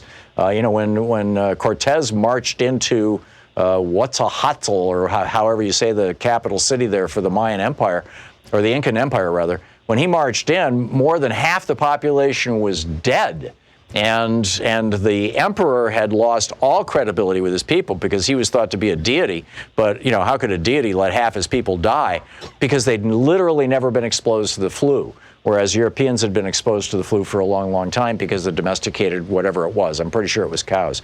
So, and tuberculosis, I think, came out of cows also. So, over time, we've gotten used to some of these zoonotic diseases, but, new ones pop up. And in Nature today, in the science publication, I get their daily newsletter, and they pointed out that as humans push into wild areas where there's never been humans before, and they start destroying the integrity of those areas, those animals that are living in those areas, who are infected with diseases that we haven't seen before, they have to go someplace else, or they die out. We eat them, and then the disease has to find a new host. And in the case of this particular virus, that new host is us.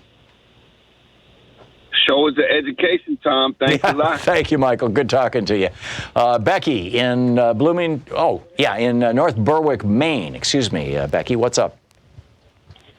Well, I wanted to ask you, what do you think is behind Senators Feinstein, Manchin? There's a few others that are already talking about a possible acquittal before they've even voted on witnesses. Yeah, Feinstein was misquoted yesterday, and that got all over the place. What she had said was that early on she was inclined to vote for acquittal, but then now that she's seen the evidence, she is no longer inclined to vote for acquittal. But Joe Manchin this morning was being very wishy-washy on Joe Scarborough's show. And, there's some concern that Doug Jones and Kyrsten Sinema might go along with this. So we'll see. If they vote for acquittal, it'll be shocking. Then you see Manchin saying he takes it very seriously and he's a fair juror, and then he puts that out, dangles that. What in the world are they thinking? Well, it just takes the wind right out of your sails. Yeah. When you think that we're going to finally get some truth, and then to have this stuff coming out about your own party, we're always the minority and at a disadvantage, and we don't cheat as much as they do. Yeah. For whatever reason. Joe Manchin's daughter runs that pharma company that's ripping us off with the EpiPens. He and his daughter are both multi-millionaires. They're in the pockets of the coal industry in West Virginia. West Virginia is a kind of a funky state with regard to politics, and it's a very, very corrupt state politically. And Joe Manchin's a reflection of that, tragically. With regard to Kyrsten Sinema and Doug Jones, it may be more, just looking at local politics. I can't speak for them. I don't know them, but I never met them, in fact. But that's certainly my opinion on Joe Manchin. Becky, thanks for the call. CJ in Bloomington, Minnesota. Hey, CJ, what's up? Okay, Tom, thank you for allowing me to get in on this. I'm sorry, I can't hear you, CJ. I'm going to put you on hold, and we'll catch a little later. Olivia in Chicago. Hey, Olivia, what's up? Oh, yes, thank you. I finally got through. Listen, what I'm going to say is just short. First of all, it's just about the prayer. Now, when I watched when they were doing for the Trump thing, they said a prayer up there, and nobody said anything about how wrong that was. Well, Congress opens every session every day with a prayer. Now, I think it shouldn't, but, I think it's a violation of the First Amendment. But it's been going on for, 100 years. Right, but Tom, shouldn't somebody say something about it? Why did they back down when it comes to something religious? If it's wrong, it's wrong. Well, because I think that the Democrats, who might be inclined to say something about this have concluded that that's not a hill worth dying on right now. There's more important things. I get your point, though. I share your outrage. Robert in Fort Dodge, Iowa. Robert, what's on your mind? Hey, Tom. You probably haven't seen them yet, but out here in Iowa, caucuses are next week, and I'll tell you something. You should see some of the ads that now the DNC is running. They're not calling it the DNC, but it's a Democratic group, and they're running ads against Sanders like you wouldn't believe. I know. It's a $700,000 ad buy. It's not the DNC. It's the Democratic Majority for Israel is the name of the group. And it is a bunch of Democrats, you're right, but it's Democrats who are more aligned with Netanyahu's vision of the world, and I think it's unfortunate. I can't believe it, and I just shake my head and I just say, my God, what in the heck? What can we do? Well, we'll find out Monday night, Robert, whether those ads worked or whether those ads generated a large enough backlash that Bernie wins overwhelmingly. I don't know, but it's going to be one or the other. $700,000 ad buy in Iowa is nothing to sneeze at. I mean, that's a huge ad buy in a small media market like that. You're in Iowa. What's the population of your state, Roger? 3.1. 3.1 million. Yeah. So a $700,000 ad buy is huge. I mean, that's your entire state has the population of the Portland metro area here. So, Robert, thanks for the call. Share your outrage with your friends and start spreading the word. I mean, this could be used as a lever, I suppose, or a leverage point anyway, to catapult a pro-Bernie or a pro-progressive message as much as they're trying to take down Bernie. We'll see how it all shakes out. We're hitting the top of the hour here. We'll be right back. You're listening to Thom Hartmann.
Our book today is Why You Should Be a Socialist by Nathan J. Robinson. This is from the introduction. In the last few years, U.S. politics has become completely upended. The presidency of Donald Trump, which took politicians and commentators by total surprise, shattered a number of Washington orthodoxies. Very few experts thought that a vicious, loutish reality TV star was capable of rising to the nation's highest office. But they had misjudged political reality and forgot the cardinal rule: anything can happen. Trump's improbable rise to power was not the only political irregularity to occur over the last several years. While Trump was defeating the most powerful figures in the country's two major political parties, another unexpected phenomenon was occurring: the rise of a new radicalism on the left. When Bernie Sanders began his campaign for the 2016 presidential nomination, nobody expected him to pose a serious challenge to Hillary Clinton.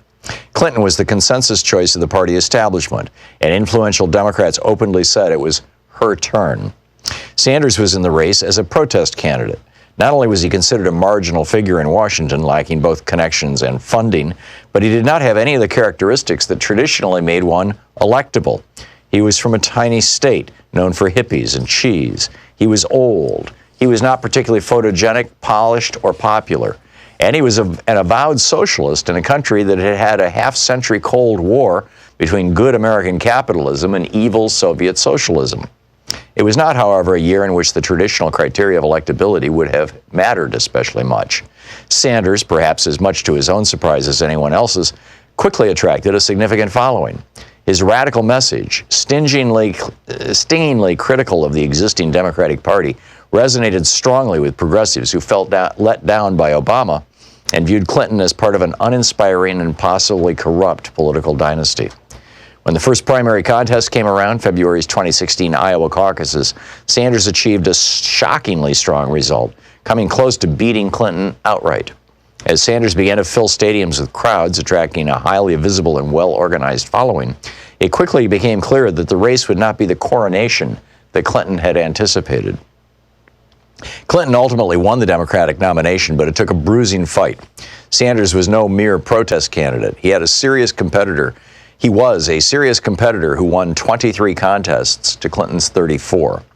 While Clinton received over 16 million votes across the various primaries, Sanders achieved a remarkable 13 million. It was surprising enough that a socialist candidate could be anything more than a gadfly in a major party nominating contest. It was downright stunning that such a candidate could rack up nearly 24 primary victories against one of the most experienced and well-connected members of the Democratic Party. Sanders' unexpected rise to prominence represented an extraordinary shift in the political landscape. The nearest precedent was Eugene Debs' 1920 presidential run on the Socialist Party ticket. Debs achieved nearly 1 million votes despite being in prison for defying the World War I draft. But even Debs didn't pose a serious electoral threat to the dominant parties, receiving only 3% of the general election vote.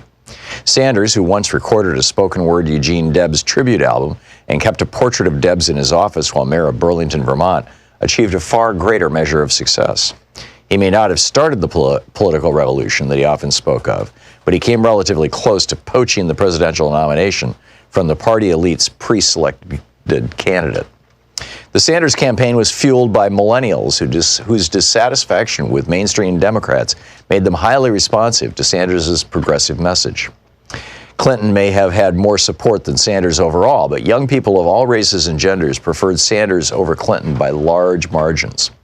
With the exception of Lena Dunham, it was hard to find many people under 30 who had much enthusiasm for Clinton, a candidate they associated with Wall Street cronyism and the Iraq disaster.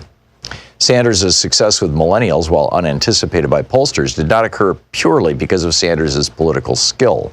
It happened because a revolt had been brewing among young progressives for years, as they had steadily grown more and more alienated from the Democratic Party mainstream. Ever since the Occupy Wall Street movement in 2011, young people in the United States have become increasingly radicalized.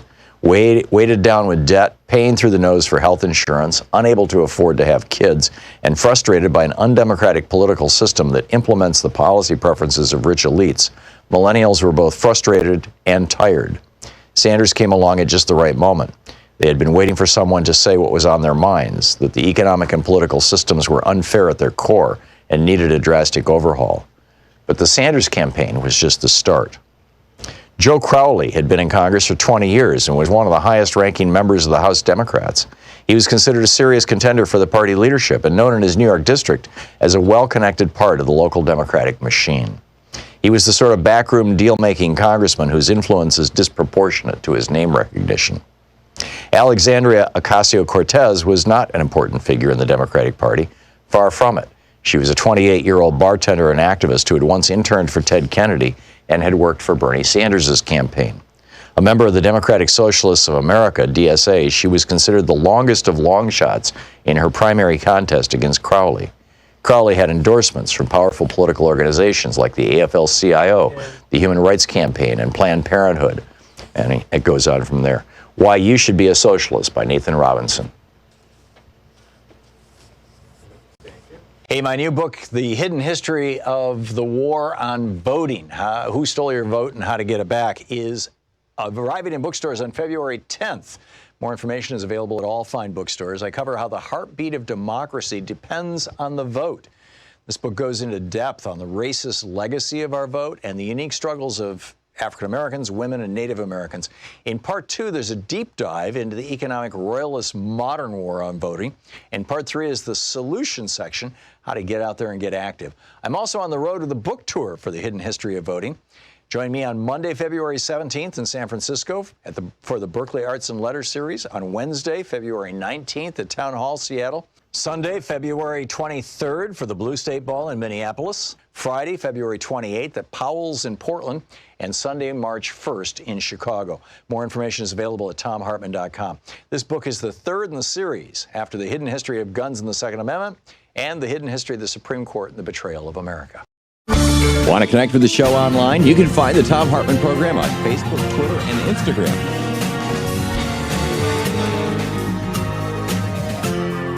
This is the Thom Hartmann Program. So 275 million people around the world depend on coral reefs, directly or indirectly. And they're one of the richest ecosystems on the planet. They're sort of like the rainforests underwater, you know, with the extraordinary biodiversity.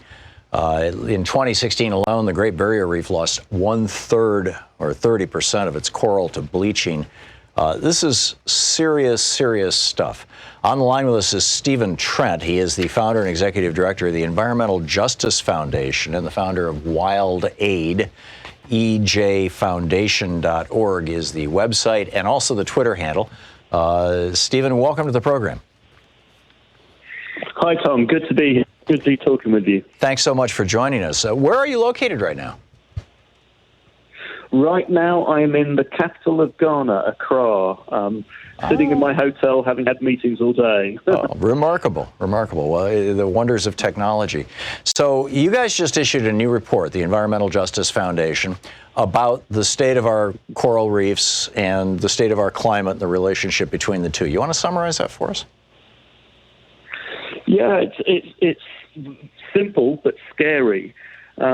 The basic facts, you just mentioned some of them, is that corals are amazingly important. You know, they cover just 0.1% of our ocean, but they're some of the oldest ecosystems in our world, and they support a huge variety of life.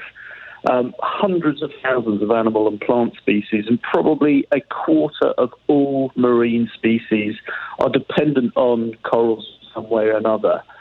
And yet when we talk about climate change, we've recently seen the fires in Australia, terrible fires in Australia, the floods in Indonesia. But maybe what is less hidden is the impact in our seas and oceans. And they are warming up. And to try and give you a sense of what that will mean for corals, just 1.5 degrees warmer in our global temperatures doesn't sound like much, will lead to the loss of something like 70 to 90% of these amazing ecosystems. And 2 degrees hotter will lose us well over 90%. And we're already witnessing the die-off of huge areas of corals because of global warming. Our seas are becoming more acid because of our heating planet. And also things like illegal fishing, and plastic pollution. They're all combining. They're all conspiring to damage these wonderful ecosystems, which millions of people depend on just for their basic livelihoods and food security. It's essentially a destructive synergy. Coral reefs absorb wave energy. They act as kind of a natural barrier. Well, in fact, the old phrase "barrier reefs." Tell us about what would happen to cities on the shore, and particularly in this era of increasing flooding and rising sea levels. But just, normal flooding from severe storms, what would happen to these cities if the coral reefs were to die and disintegrate? Well, it's a very good point. And these coral barriers, let's call them that, these coral barriers protect coastal ecosystems from the most extreme weather. They act as a barrier to rising sea level and to those violent storms that come in that we've seen wreak havoc in different areas.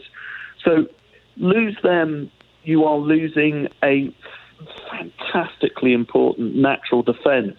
And if you want to try and translate this into dollars, you can look at huge cost to replicate the defensive capacities of a coral reef.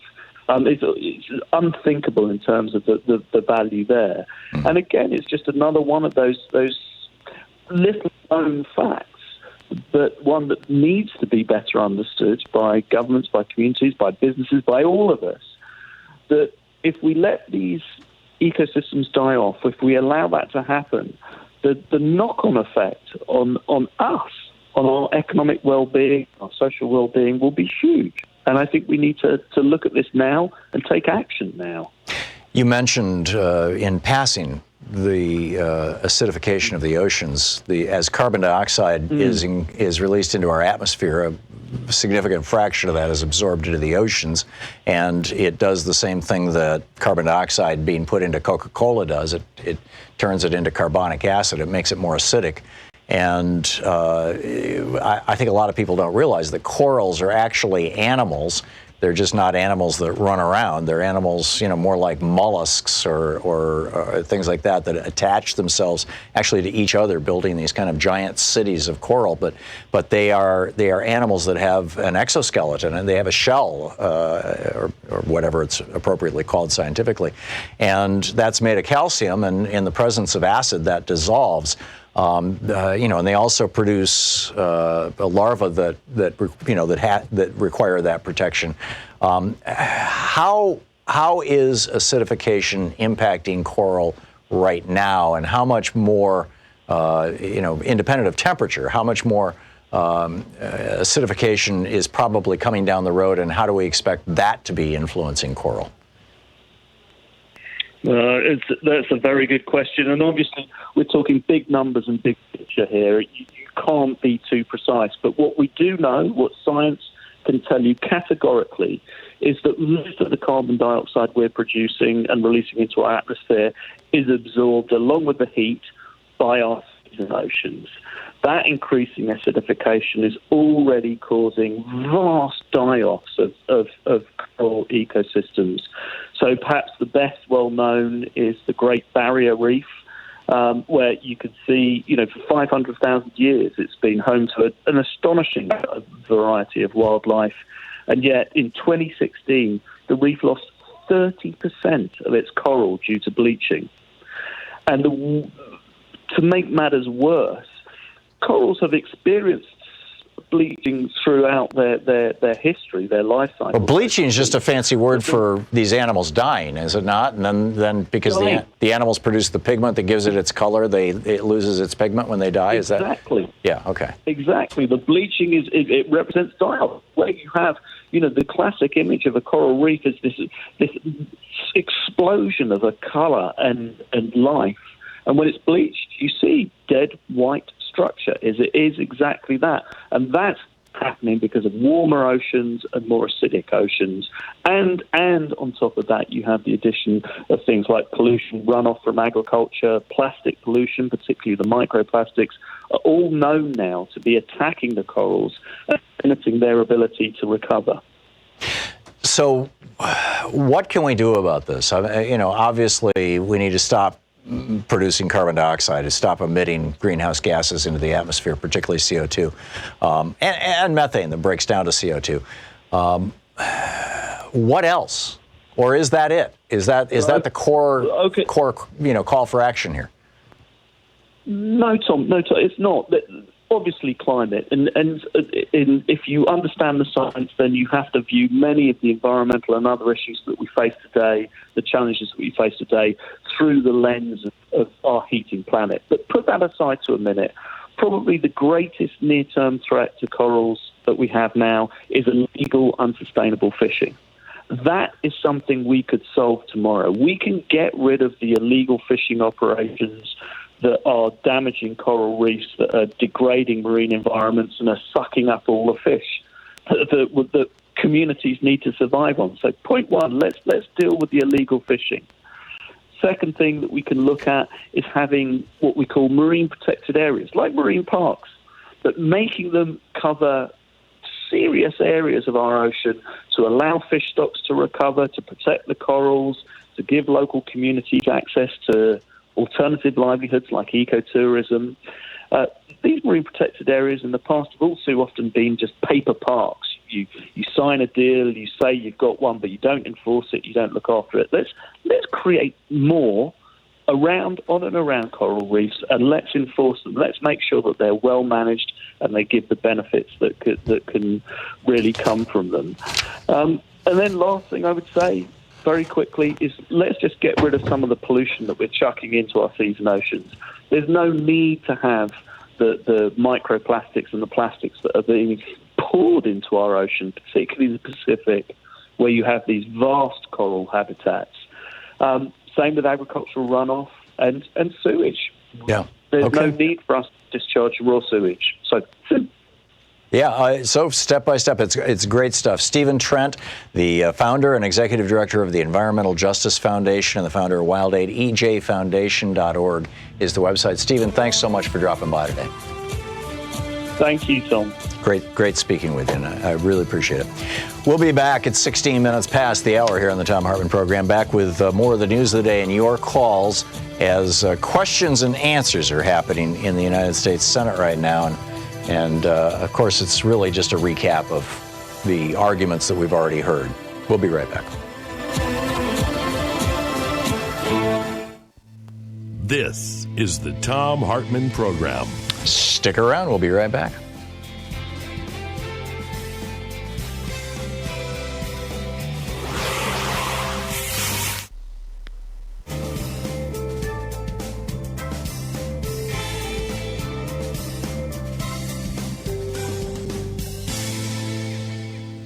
And welcome back, Rosemary in Boise, Idaho. Hey, Rosemary, what's on your mind today? Hello, Tom. Thanks for taking my call. Sure. Hey, I heard there was nobody heading up the CDC just a few moments ago on your show.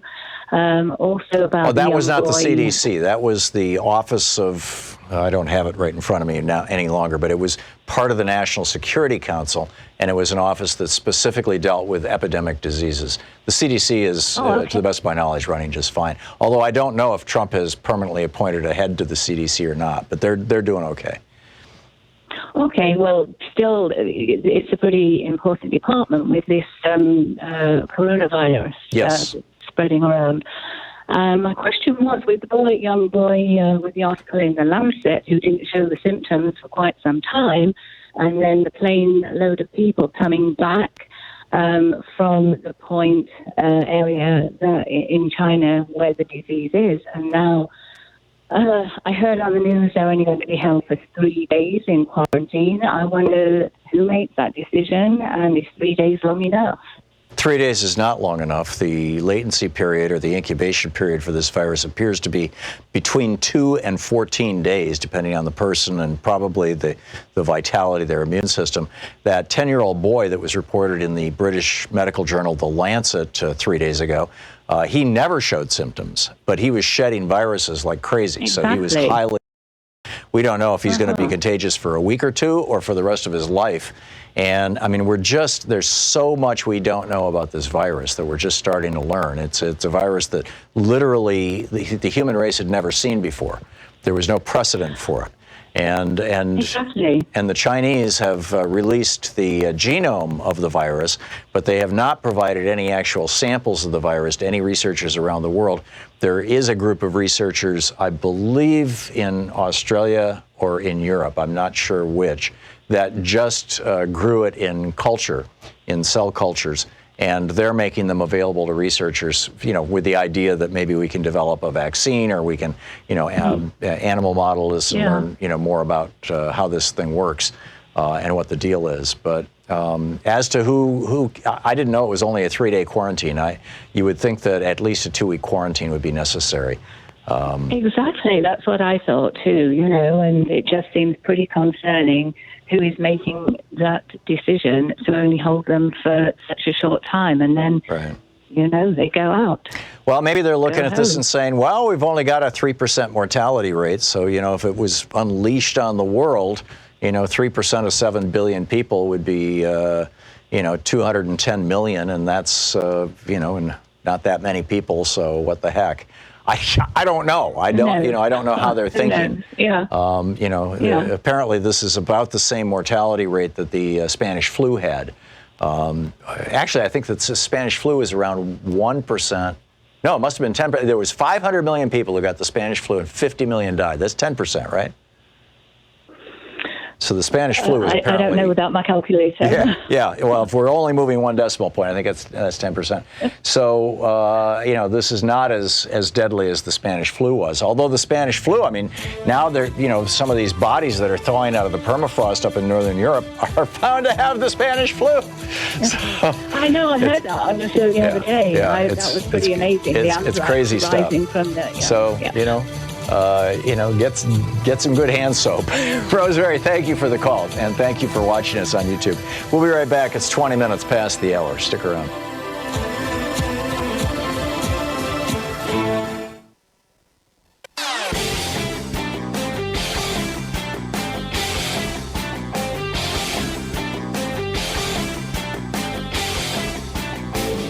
Our free Hartmann Report podcast recaps the show every day. It's available wherever you find great podcasts. Welcome back. Thom Hartmann here with you. Kevin in Santa Rosa, California. Hey, Kevin. What's on your mind today? Hi there. I just called because Wikipedia's got a couple of pretty good pages on the Wuhan coronavirus. Okay. And they each have a bar chart that shows day-by-day number of confirmed cases. And you can see at a glance that this is exponential growth with a 2-day doubling time. Yeah, we're looking at what's called amplification. Yeah. And it hasn't slowed down. You look at one bar, you look at the one 2 days later, it's twice as long. Right. And this is you don't need mathematical analysis. It's just, you can just see it. Yeah, and this is the old story of the fellow who did a favor for, I've heard the story told in a Middle Eastern context for some, Arab potentate, and I've heard it in the kind of medieval context, and the leader said, "Oh, I'm very grateful to you. How can I reward you?" And the guy said, "Well, if you just take a chessboard." 64 squares on it, and on the first square put 1 grain of rice or wheat, and on the second square put 2 grains, and then double, and the third square would be 4 grains, and then the fourth square would be 8, and then the fifth square would be 16, and just keep doing that until you get all the way to the 64th square.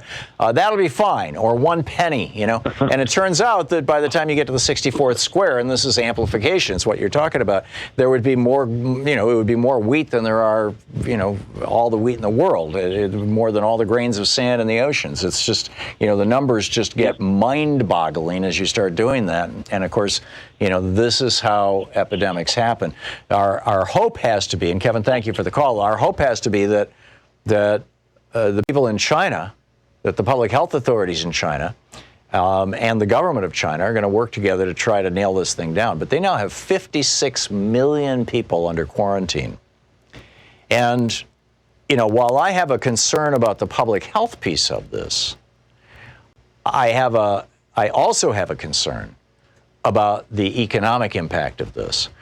When back in the 1980s, when the Reagan administration and the Bush administration made the decision to abandon Alexander Hamilton's program to develop manufacturing in the United States and allow corporations, American corporations, to become multinational corporations, and as multinational corporations to do their manufacturing in cheap labor countries all over the world in order to lower their labor costs. And of course, for Reagan and Bush, a large part of this was destroying the labor union movement in the United States. If you do away with unionized jobs, you do away with the union. It's just that simple. Those people, they no longer have a good union job making cars in Detroit, and so now they're trying to, they're all competing for a job at McDonald's or Walmart or whatever it may be. And so when Reagan and Bush made this decision, and then Bill Clinton signed on to it in '92 and continued it with NAFTA and then the World Trade Organization and on and on it went. Right now we have CAFTA and Korea, and it's just all these free trade deals. When the neoliberal politicians decided to do this, Republican and Democratic, what they did is they bought the United States into the idea of an integrated world. Now, in terms of trade and manufacturing, and the argument that they made to sell this back in the day was that this would be a good thing. That this would be a good thing for every country, that this would be a good thing, and in particular, that it would reduce the probability of war. And this was also the rationale behind the European Union. Because if countries are completely dependent upon each other or interdependent on each other for simple things like manufacturing simple products, in order to make a car, a third of that car is coming from Mexico and a third of that car is coming from China right now. For so-called American-made cars. And, their theory was, well, we're not going to have a war with Mexico and we're not going to have a war with China. And we have had wars with both those countries. Not world wars, but we've actually gone to war against each one. So, or we, the Western world. And, it sounds good. But I think Alexander Hamilton was right, that every nation really needs to be resilient. Every nation needs to be able to source its own stuff, at least for the core stuff, at least for the stuff that's vital for the quality of life of the citizens and for the security of the country. And we now can't make a cruise missile without chips from China. Our clothing is coming from China. Look around you. I'm looking at a computer monitor in front of me that was made in China. I'm looking at a table that was made in China. I'm looking at a camera that was made in China, or actually it was made in Japan, but the same thing. In fact, it may have been made in China. It's a Sony, but which is a Japanese brand, but they manufacture in China too. What's going to happen? I mentioned this very briefly yesterday. Wuhan is the Detroit of China. It is a major manufacturing center. And when they stop making things there, and when trade in China starts slowing down or even stopping because the truck drivers aren't moving the trucks anymore, what's going to happen here in the United States when half the stuff in Walmart is no longer there? And not just Walmart, pretty much every store. What's going to happen?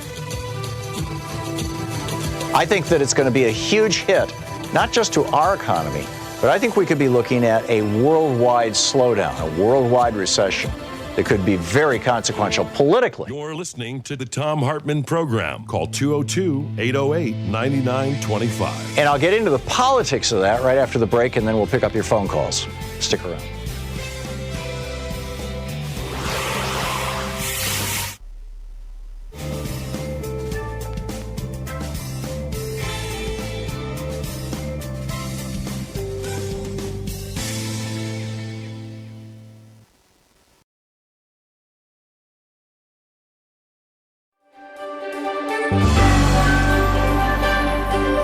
Book Club today, we're reading from Ralph Nader's new book, How the Rats Reformed the Congress, a fable. It's fiction.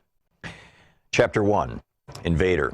It was one of those uncomfortable morning strategy sessions with his senior staff. For House Speaker Reginald Blamer, the discomfort was in having to figure ways to continue blocking a long overdue raise in the federal minimum wage for many millions of low-income workers when he knew in his gut it was not the right thing to do. We're in the crosshairs, he would say, starting such congressional meetings in his spacious office. Not that his anxiety would cause him to renege on the implicit promise he had made to the big boys to stop the move in Congress to raise the minimum. But there was still background anxiety. After all, politicians are only human, and like many, Speaker Blamer came from a large family that had lived through tightened circumstances. His father was a tavern keeper and his mother a seamstress. Deep anxiety, however, did have one inherent comfort at such morning gatherings. It tended to work in mysterious ways to overcome his morning constipation, the constant bane of the Speaker's existence. Holding down 30 million workers, including among them many conservative voters who, when adjusted for inflation, were making less today than workers in 1968, bothered the very private, self-censored, psychosomatic recesses of the Speaker's conscience. And so, not surprisingly, Speaker Blamer felt the onset of a solid bowel movement. He excused himself and repaired to his large private bathroom. As he sat down in the broad porcelain toilet, he felt that the expected discharge would be ample and prompt. No straining today. After quick breaks of wind, the Speaker heard a sound inside the toilet, but it wasn't from his bowels. Lifting himself up a bit, he looked down and saw the head of a mostly submerged black rat closely eyeing his bottom. "Yow, yow, yow," bellowed the Speaker as he straightened up and slammed the cover down. Alarmed, the staff rushed to the bathroom door to respectfully call, "Speaker Blamer, are you all right? Do you need help?" They dared not open the door.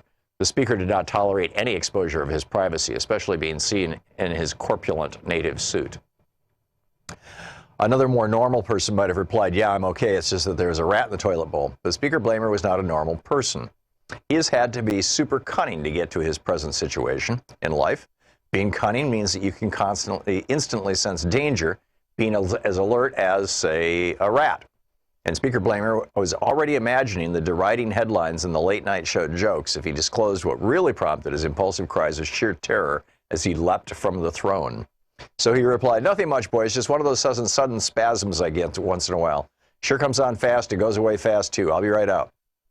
Rejoining the staff at the head of the conference table, albeit full of gas and undischarged wastes, the Speaker went through the checklist for crushing the hopes of the downtrodden multitudes. His chief of staff reviewed the usual elements of the campaign against workers. First off, the Speaker will say, "I always thought that if you raise the price of anything, you get less of it. The proposal to raise the minimum wage is a job killer." "Good soundbite," said his research assistant. The Speaker nodded gravely, but when he heard the word bite, he silently winced. The operations assistant counted off the usual reliable economics professors who could supply objective warnings about losses of jobs in recession. The Fast Food and Big Box Retailer Association had begun a large ad buy on television and radio with the announcers' stentorian voices of dire gravity. The K Street lobbyists were already in action on Capitol Hill, marshaling the corporate PACs to make sure this drive was on the front burner, hinting to legislators that their employers might see this as a litmus test for their donations. Op-eds, letters to the editors, and editorial condemnation of economically disruptive higher wages and layoffs was already in the pipeline. About to burst, the Speaker could not wait to end the meeting. "Okay, fellows, you seem to have the situation well in hand.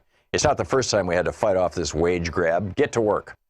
They all scattered, including an irrelevant intern who wondered to herself whether paying members of Congress would mean the government would end up with less of them. Paying members of Congress more, excuse me. The moment the door to his spacious office closed, the Speaker literally lunged to his private toilet, whereupon he unloaded a vast quantity of feces, soft and semi-hard, 3 berths worth. Before he could enjoy a moment of quiet satisfaction, a shrill shriek lifted him up as his eyes bulged. It was the black rat swimming in the bowl, propelling the terrified cry, "Yow, yow, yow." Again, he slammed down the toilet seat, kept his hand on the flush toilet handle, gritting his teeth as if to say, "On the way to oblivion, you dirty rat." His longtime secretary heard his yell and rushed to his bathroom. Mr. Speaker, what happened? Are you okay?" Recovering his composure, he replied, "I'm okay, Sarah, just more of those sudden spasms. I've got to get some physical therapy. By the way, did you schedule that fundraiser next week for an hour later?" "Yes, I did, Mr. Speaker," Sarah replied, sounding very relieved. Arriving home that early evening, he sat down to a healthy diet supper prepared by his adoring wife, Regina. Their 3 children were grown up living in distant states, so they were empty nesters. "You seem unusually agitated, honey," said Regina. "Did you have a hard day?"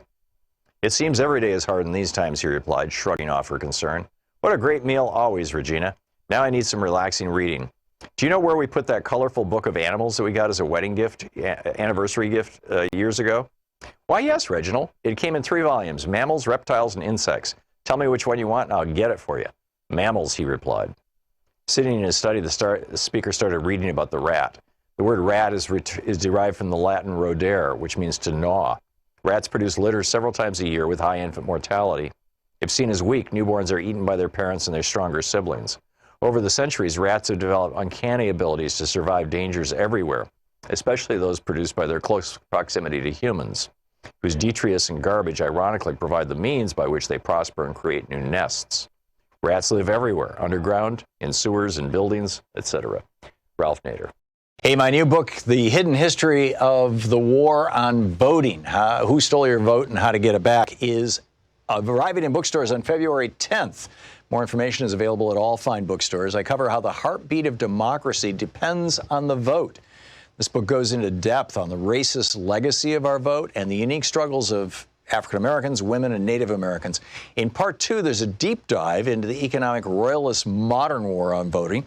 And part 3 is the solution section, how to get out there and get active. I'm also on the road to the book tour for The Hidden History of Voting. Join me on Monday, February 17th in San Francisco for the Berkeley Arts and Letters series, on Wednesday, February 19th at Town Hall, Seattle, Sunday, February 23rd for the Blue State Ball in Minneapolis, Friday, February 28th at Powell's in Portland, and Sunday, March 1st in Chicago. More information is available at thomhartmann.com. This book is the third in the series after The Hidden History of Guns and the Second Amendment and The Hidden History of the Supreme Court and the Betrayal of America. And The Hidden Court and the Betrayal of America. So there's kind of a two-part story here that I want to share with you, but having to do with this Wuhan virus and what kind of impact it might have if China essentially shuts down a lot of their manufacturing, as has already happened in the Wuhan area. We don't know how much of the manufacturing done in Wuhan is manufacturing that ends up here, as opposed to manufacturing that just is done for internal domestic use. And I'm guessing it's probably more the latter than the former, because Wuhan is interior. And a lot of the manufacturing that's used by American companies are along the coast, where the stuff that's made can be easily transported to the seacoast, put on ships, and shipped to the United States or to Europe or whatever it may be. But if there is a worldwide slowdown, because supply chains are damaged or interrupted, then, we could have a serious recession here in the United States. And it could happen, it could start in a few months. And if that happens, and particularly if it gets severe, if it starts to get almost like 2008 or it triggers something like 2008, I think it's useful to take a look into the Wayback Machine and see what has happened in the past when there have been economic downturns. Now, obviously, there is a lot of pain associated with an economic downturn, and we don't want to minimize that, and nobody's wishing for an economic downturn because of the pain that they caused. But there were a series of financial panics in the 1770s that led to the American Revolution, many would argue. There was a serious panic in 1856. In fact, Abraham Lincoln had just been paid by a railroad for some work he did. I tell this story in Unequal Protection. And he had just taken the money out of the bank the day before the Panic of 1856 hit. And it was the only reason he didn't get wiped out, because the bank went under. Most of the banks in America went under in the Great Panic of 1856. And that helped exacerbate tensions that led to the Civil War. So panics can produce war. And then, of course, the Great Depression, many people argue that the Great Depression was a large factor in World War II. And these were Great Depressions that happened 80 years apart, roughly. 80 years from the 1770s to the 1850s, 80 years from the 1850s, more or less, to the 1930s, 80 years, more or less, from the 1830s until now. It's been 90 years, but you get the point. So we may be due for one. But looking at smaller hits, in 1883, now I'm doing this from memory, so I may be off on it by a year or three on some of these. But my recollection is in 1883, there was a serious recession. And what came out of that was a demand for an income tax to control the income of the very wealthy speculators and bankers, particularly in New York, who were widely blamed for that recession. And Congress actually passed an income tax. And my recollection is it was 1885 or 86. Now, again, I might be off by a year or three, but the story still stands. So Congress passed an income tax. Now, there had been an income tax passed by Abraham Lincoln as an emergency tax during the Civil War. And that was passed in 1861. That tax was more or less repealed in 1868, and then by an act of Congress, and I think it was 1873, they officially repealed it, but they had stopped collecting it by that point. And so the income tax, was basically a war tax, and everybody knew that. Well, the one in 1883 or 84 was actually a specific income tax to tax the rich.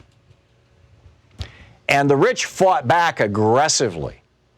They took this to the Supreme Court, and within a year and a half, they got the Supreme Court in, as I recall, 1887, to declare income tax was unconstitutional.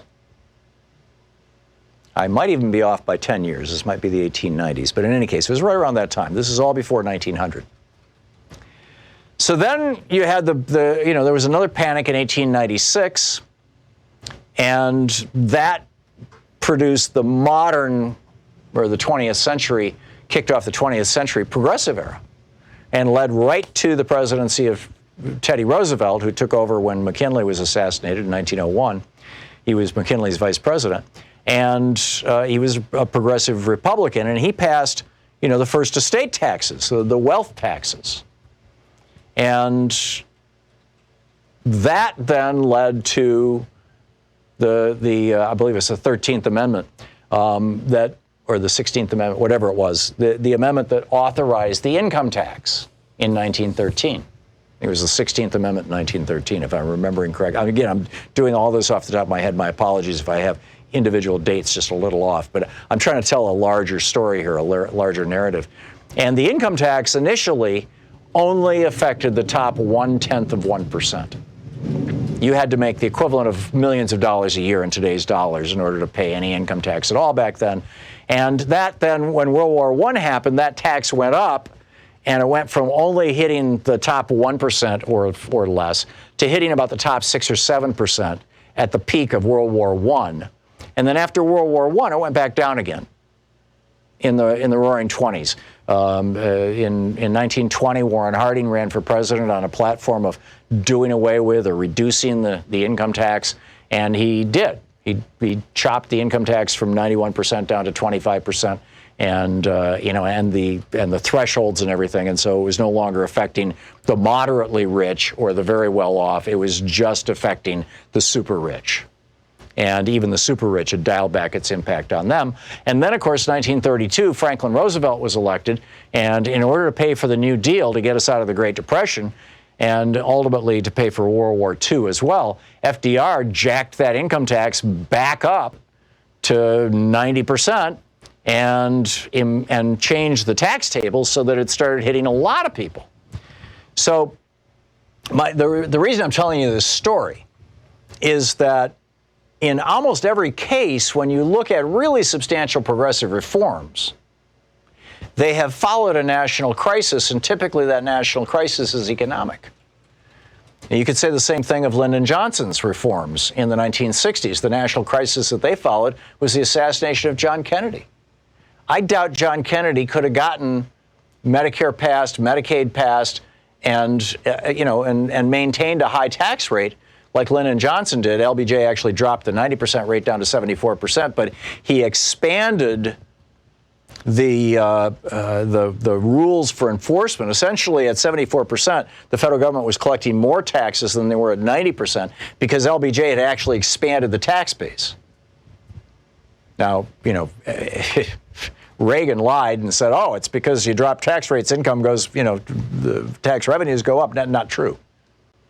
But my point, again, is that when there's an economic crisis, it's an opportunity. historically has been, and you can go all the way back to 1770 and see these cycles of this. It is an opportunity in the United States. And by the way, we've seen the same thing in the United Kingdom. And I don't, I'm guessing other countries as well. I've only studied these two countries. It's an opportunity for progressive change. I mean, just remember, the Great Depression hit the United States and Germany at the same time in the same way and hit us both about equally as bad.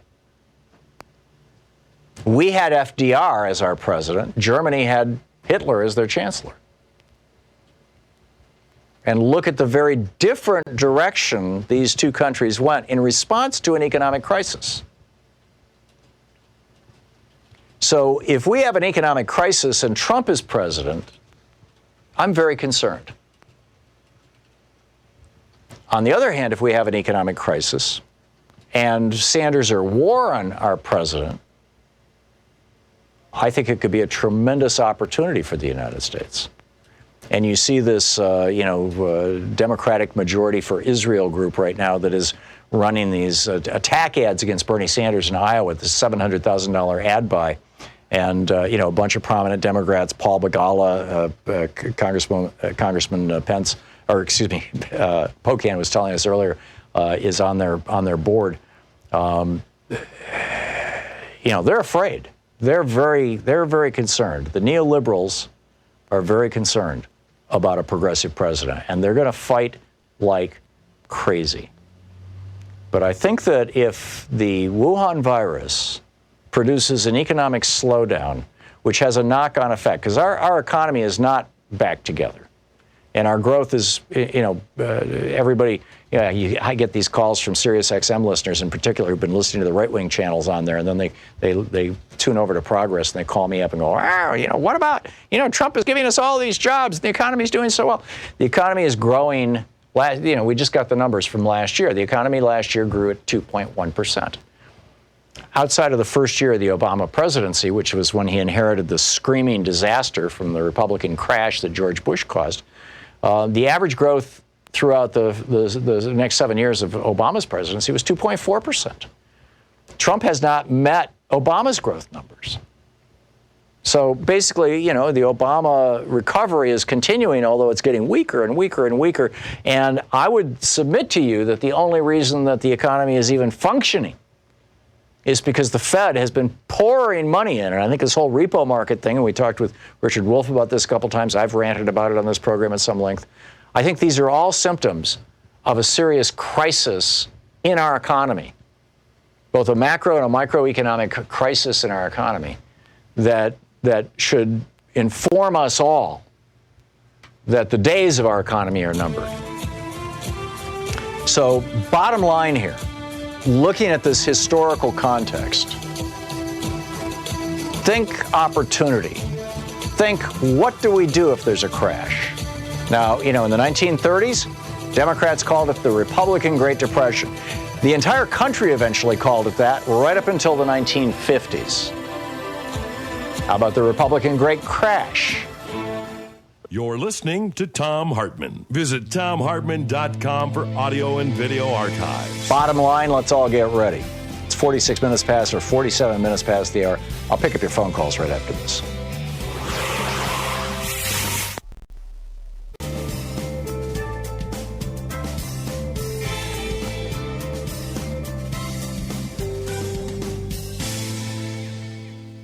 And welcome back. That thing about the coral reefs is pretty shocking stuff. There's another piece to this, and by the way, I don't have any calls from people who are not listening to commercial radio. I've got some commercial radio callers, so I'll take those after the break. But so I'm going to just continue my little riff here. There are Cambridge University researchers at Cambridge University just did a study. It's actually a study that's been going on for 25 years. They just published the results. 154 countries from 1995 to 2020, 4 million people. Over the last 25 years. And the question that they asked was, are you satisfied with how your democracy is working, the democracy of your country. Are you satisfied with that? And what we found is that of these 4 million people, that dissatisfaction with democracy worldwide hit a peak. 57% say they're unsatisfied with their democracy. Now, this is U.S., Australia, UK, and Brazil are at the worst right now. Back in 1995, 75% of Americans said they were happy with their democracy. Now, 57% of Americans say they're unhappy with their democracy. What has happened since 1995? Reaganomics. The Supreme Court turned our elections, our electoral process, our political process over to the big corporations. And people know it. You know, when Donald Trump was running for president, he said, it's rigged. The whole thing is rigged. The economy's rigged. The politics is rigged. It's all rigged. And people were going, yeah, I know. They wouldn't have said that in the late, in the 80s and early 90s. Now, the rigging started in 1981. But, it takes 10, 20 years for those kind of, it's like the giant ship at sea, with a little tiny trim tab. It takes a lot of years for those changes to become apparent to the average person. It takes, in some cases, decades for the good jobs to just all go away and be replaced by all the crappy jobs. For an economy to kind of roll over like a levels of the ocean, seawater rolling over. That takes time. Today, fewer than 50% of Americans are content with our democracy. 75% were happy in 1995. This, again, presents us with an opportunity. All we have to do is say to Americans, as Donald Trump did in 2016, the game is rigged. You know the game is rigged. So let's pick some politicians who are not beholden to the people who are rigging the game, who are not beholden to the big corporations, who are not beholden to the billionaire class, who are not sucking up to the corporations and the billionaire class, who are not, doing the things that perpetuate that system, but rather are talking about, to paraphrase Thomas Paine, let us create the world anew. Let us create a new and progressive country. I think there's tremendous opportunity here. And I see this, again, as one of the positives, frankly. One of the things that can help us move forward. We'll be back with your calls in just a moment. It is 51 minutes past the hour on the Thom Hartmann Program. Stick around.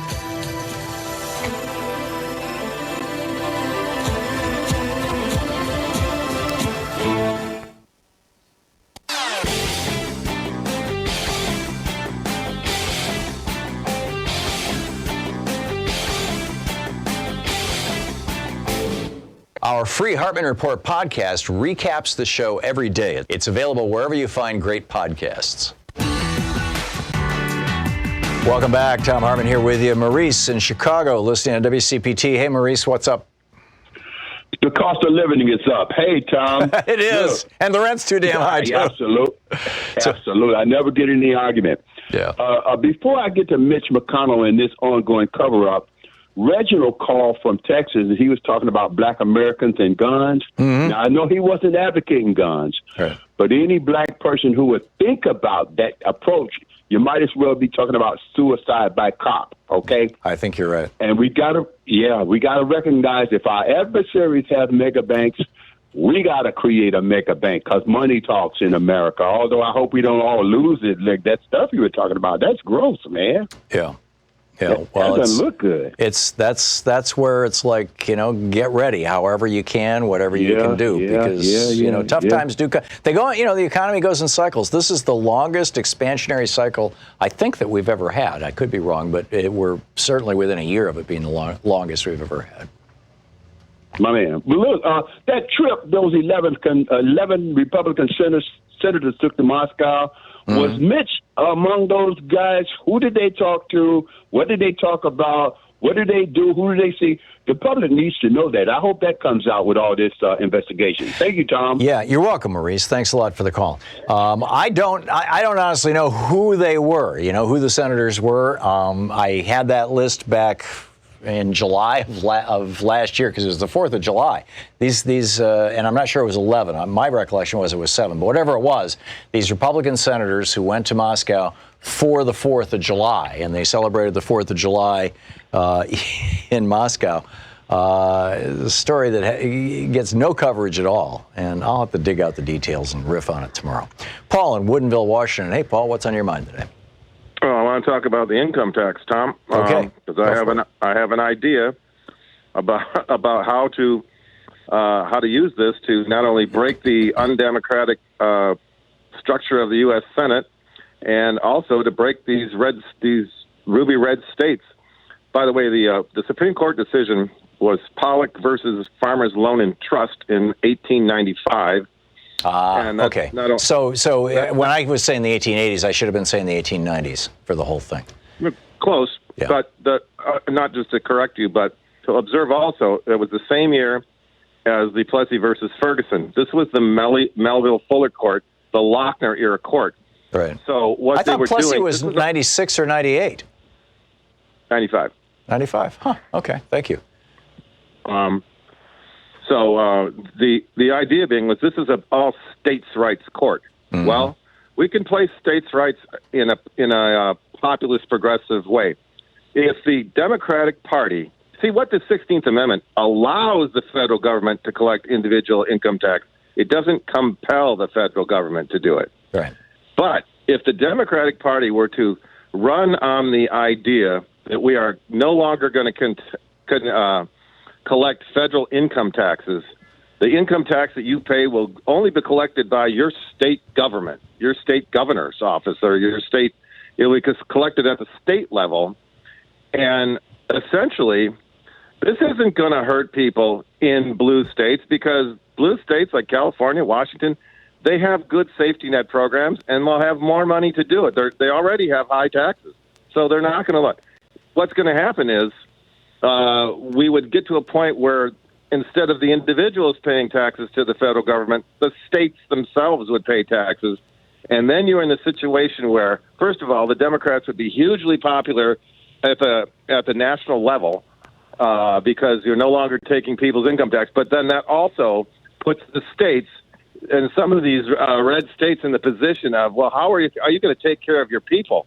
Well, hang on just a second. Washington State, where you live, has no income tax. How just like Texas and Florida, how do you do that? Well, that's true. They'll have to, that's the weirdest thing about Washington State, and it's a problem. Yeah. It is a problem in Washington State. There's no question about that. Well, they take it out of your hide in fees and property taxes. That's right. It is actually, honestly, it's embarrassing to say it's one of the most aggressively taxed states. But regardless, there's if you say we're not going to collect income taxes at the federal level, people in Washington State are going to have plenty of money to pay for other kinds of taxes. They'll be super duper rich. But the other thing is, Tom, as I was noting in your program the other day, somebody, maybe it was you, was saying that 70% of the population is going to be living in 10 states in the next 15 years. Right. Yeah, that's my mark.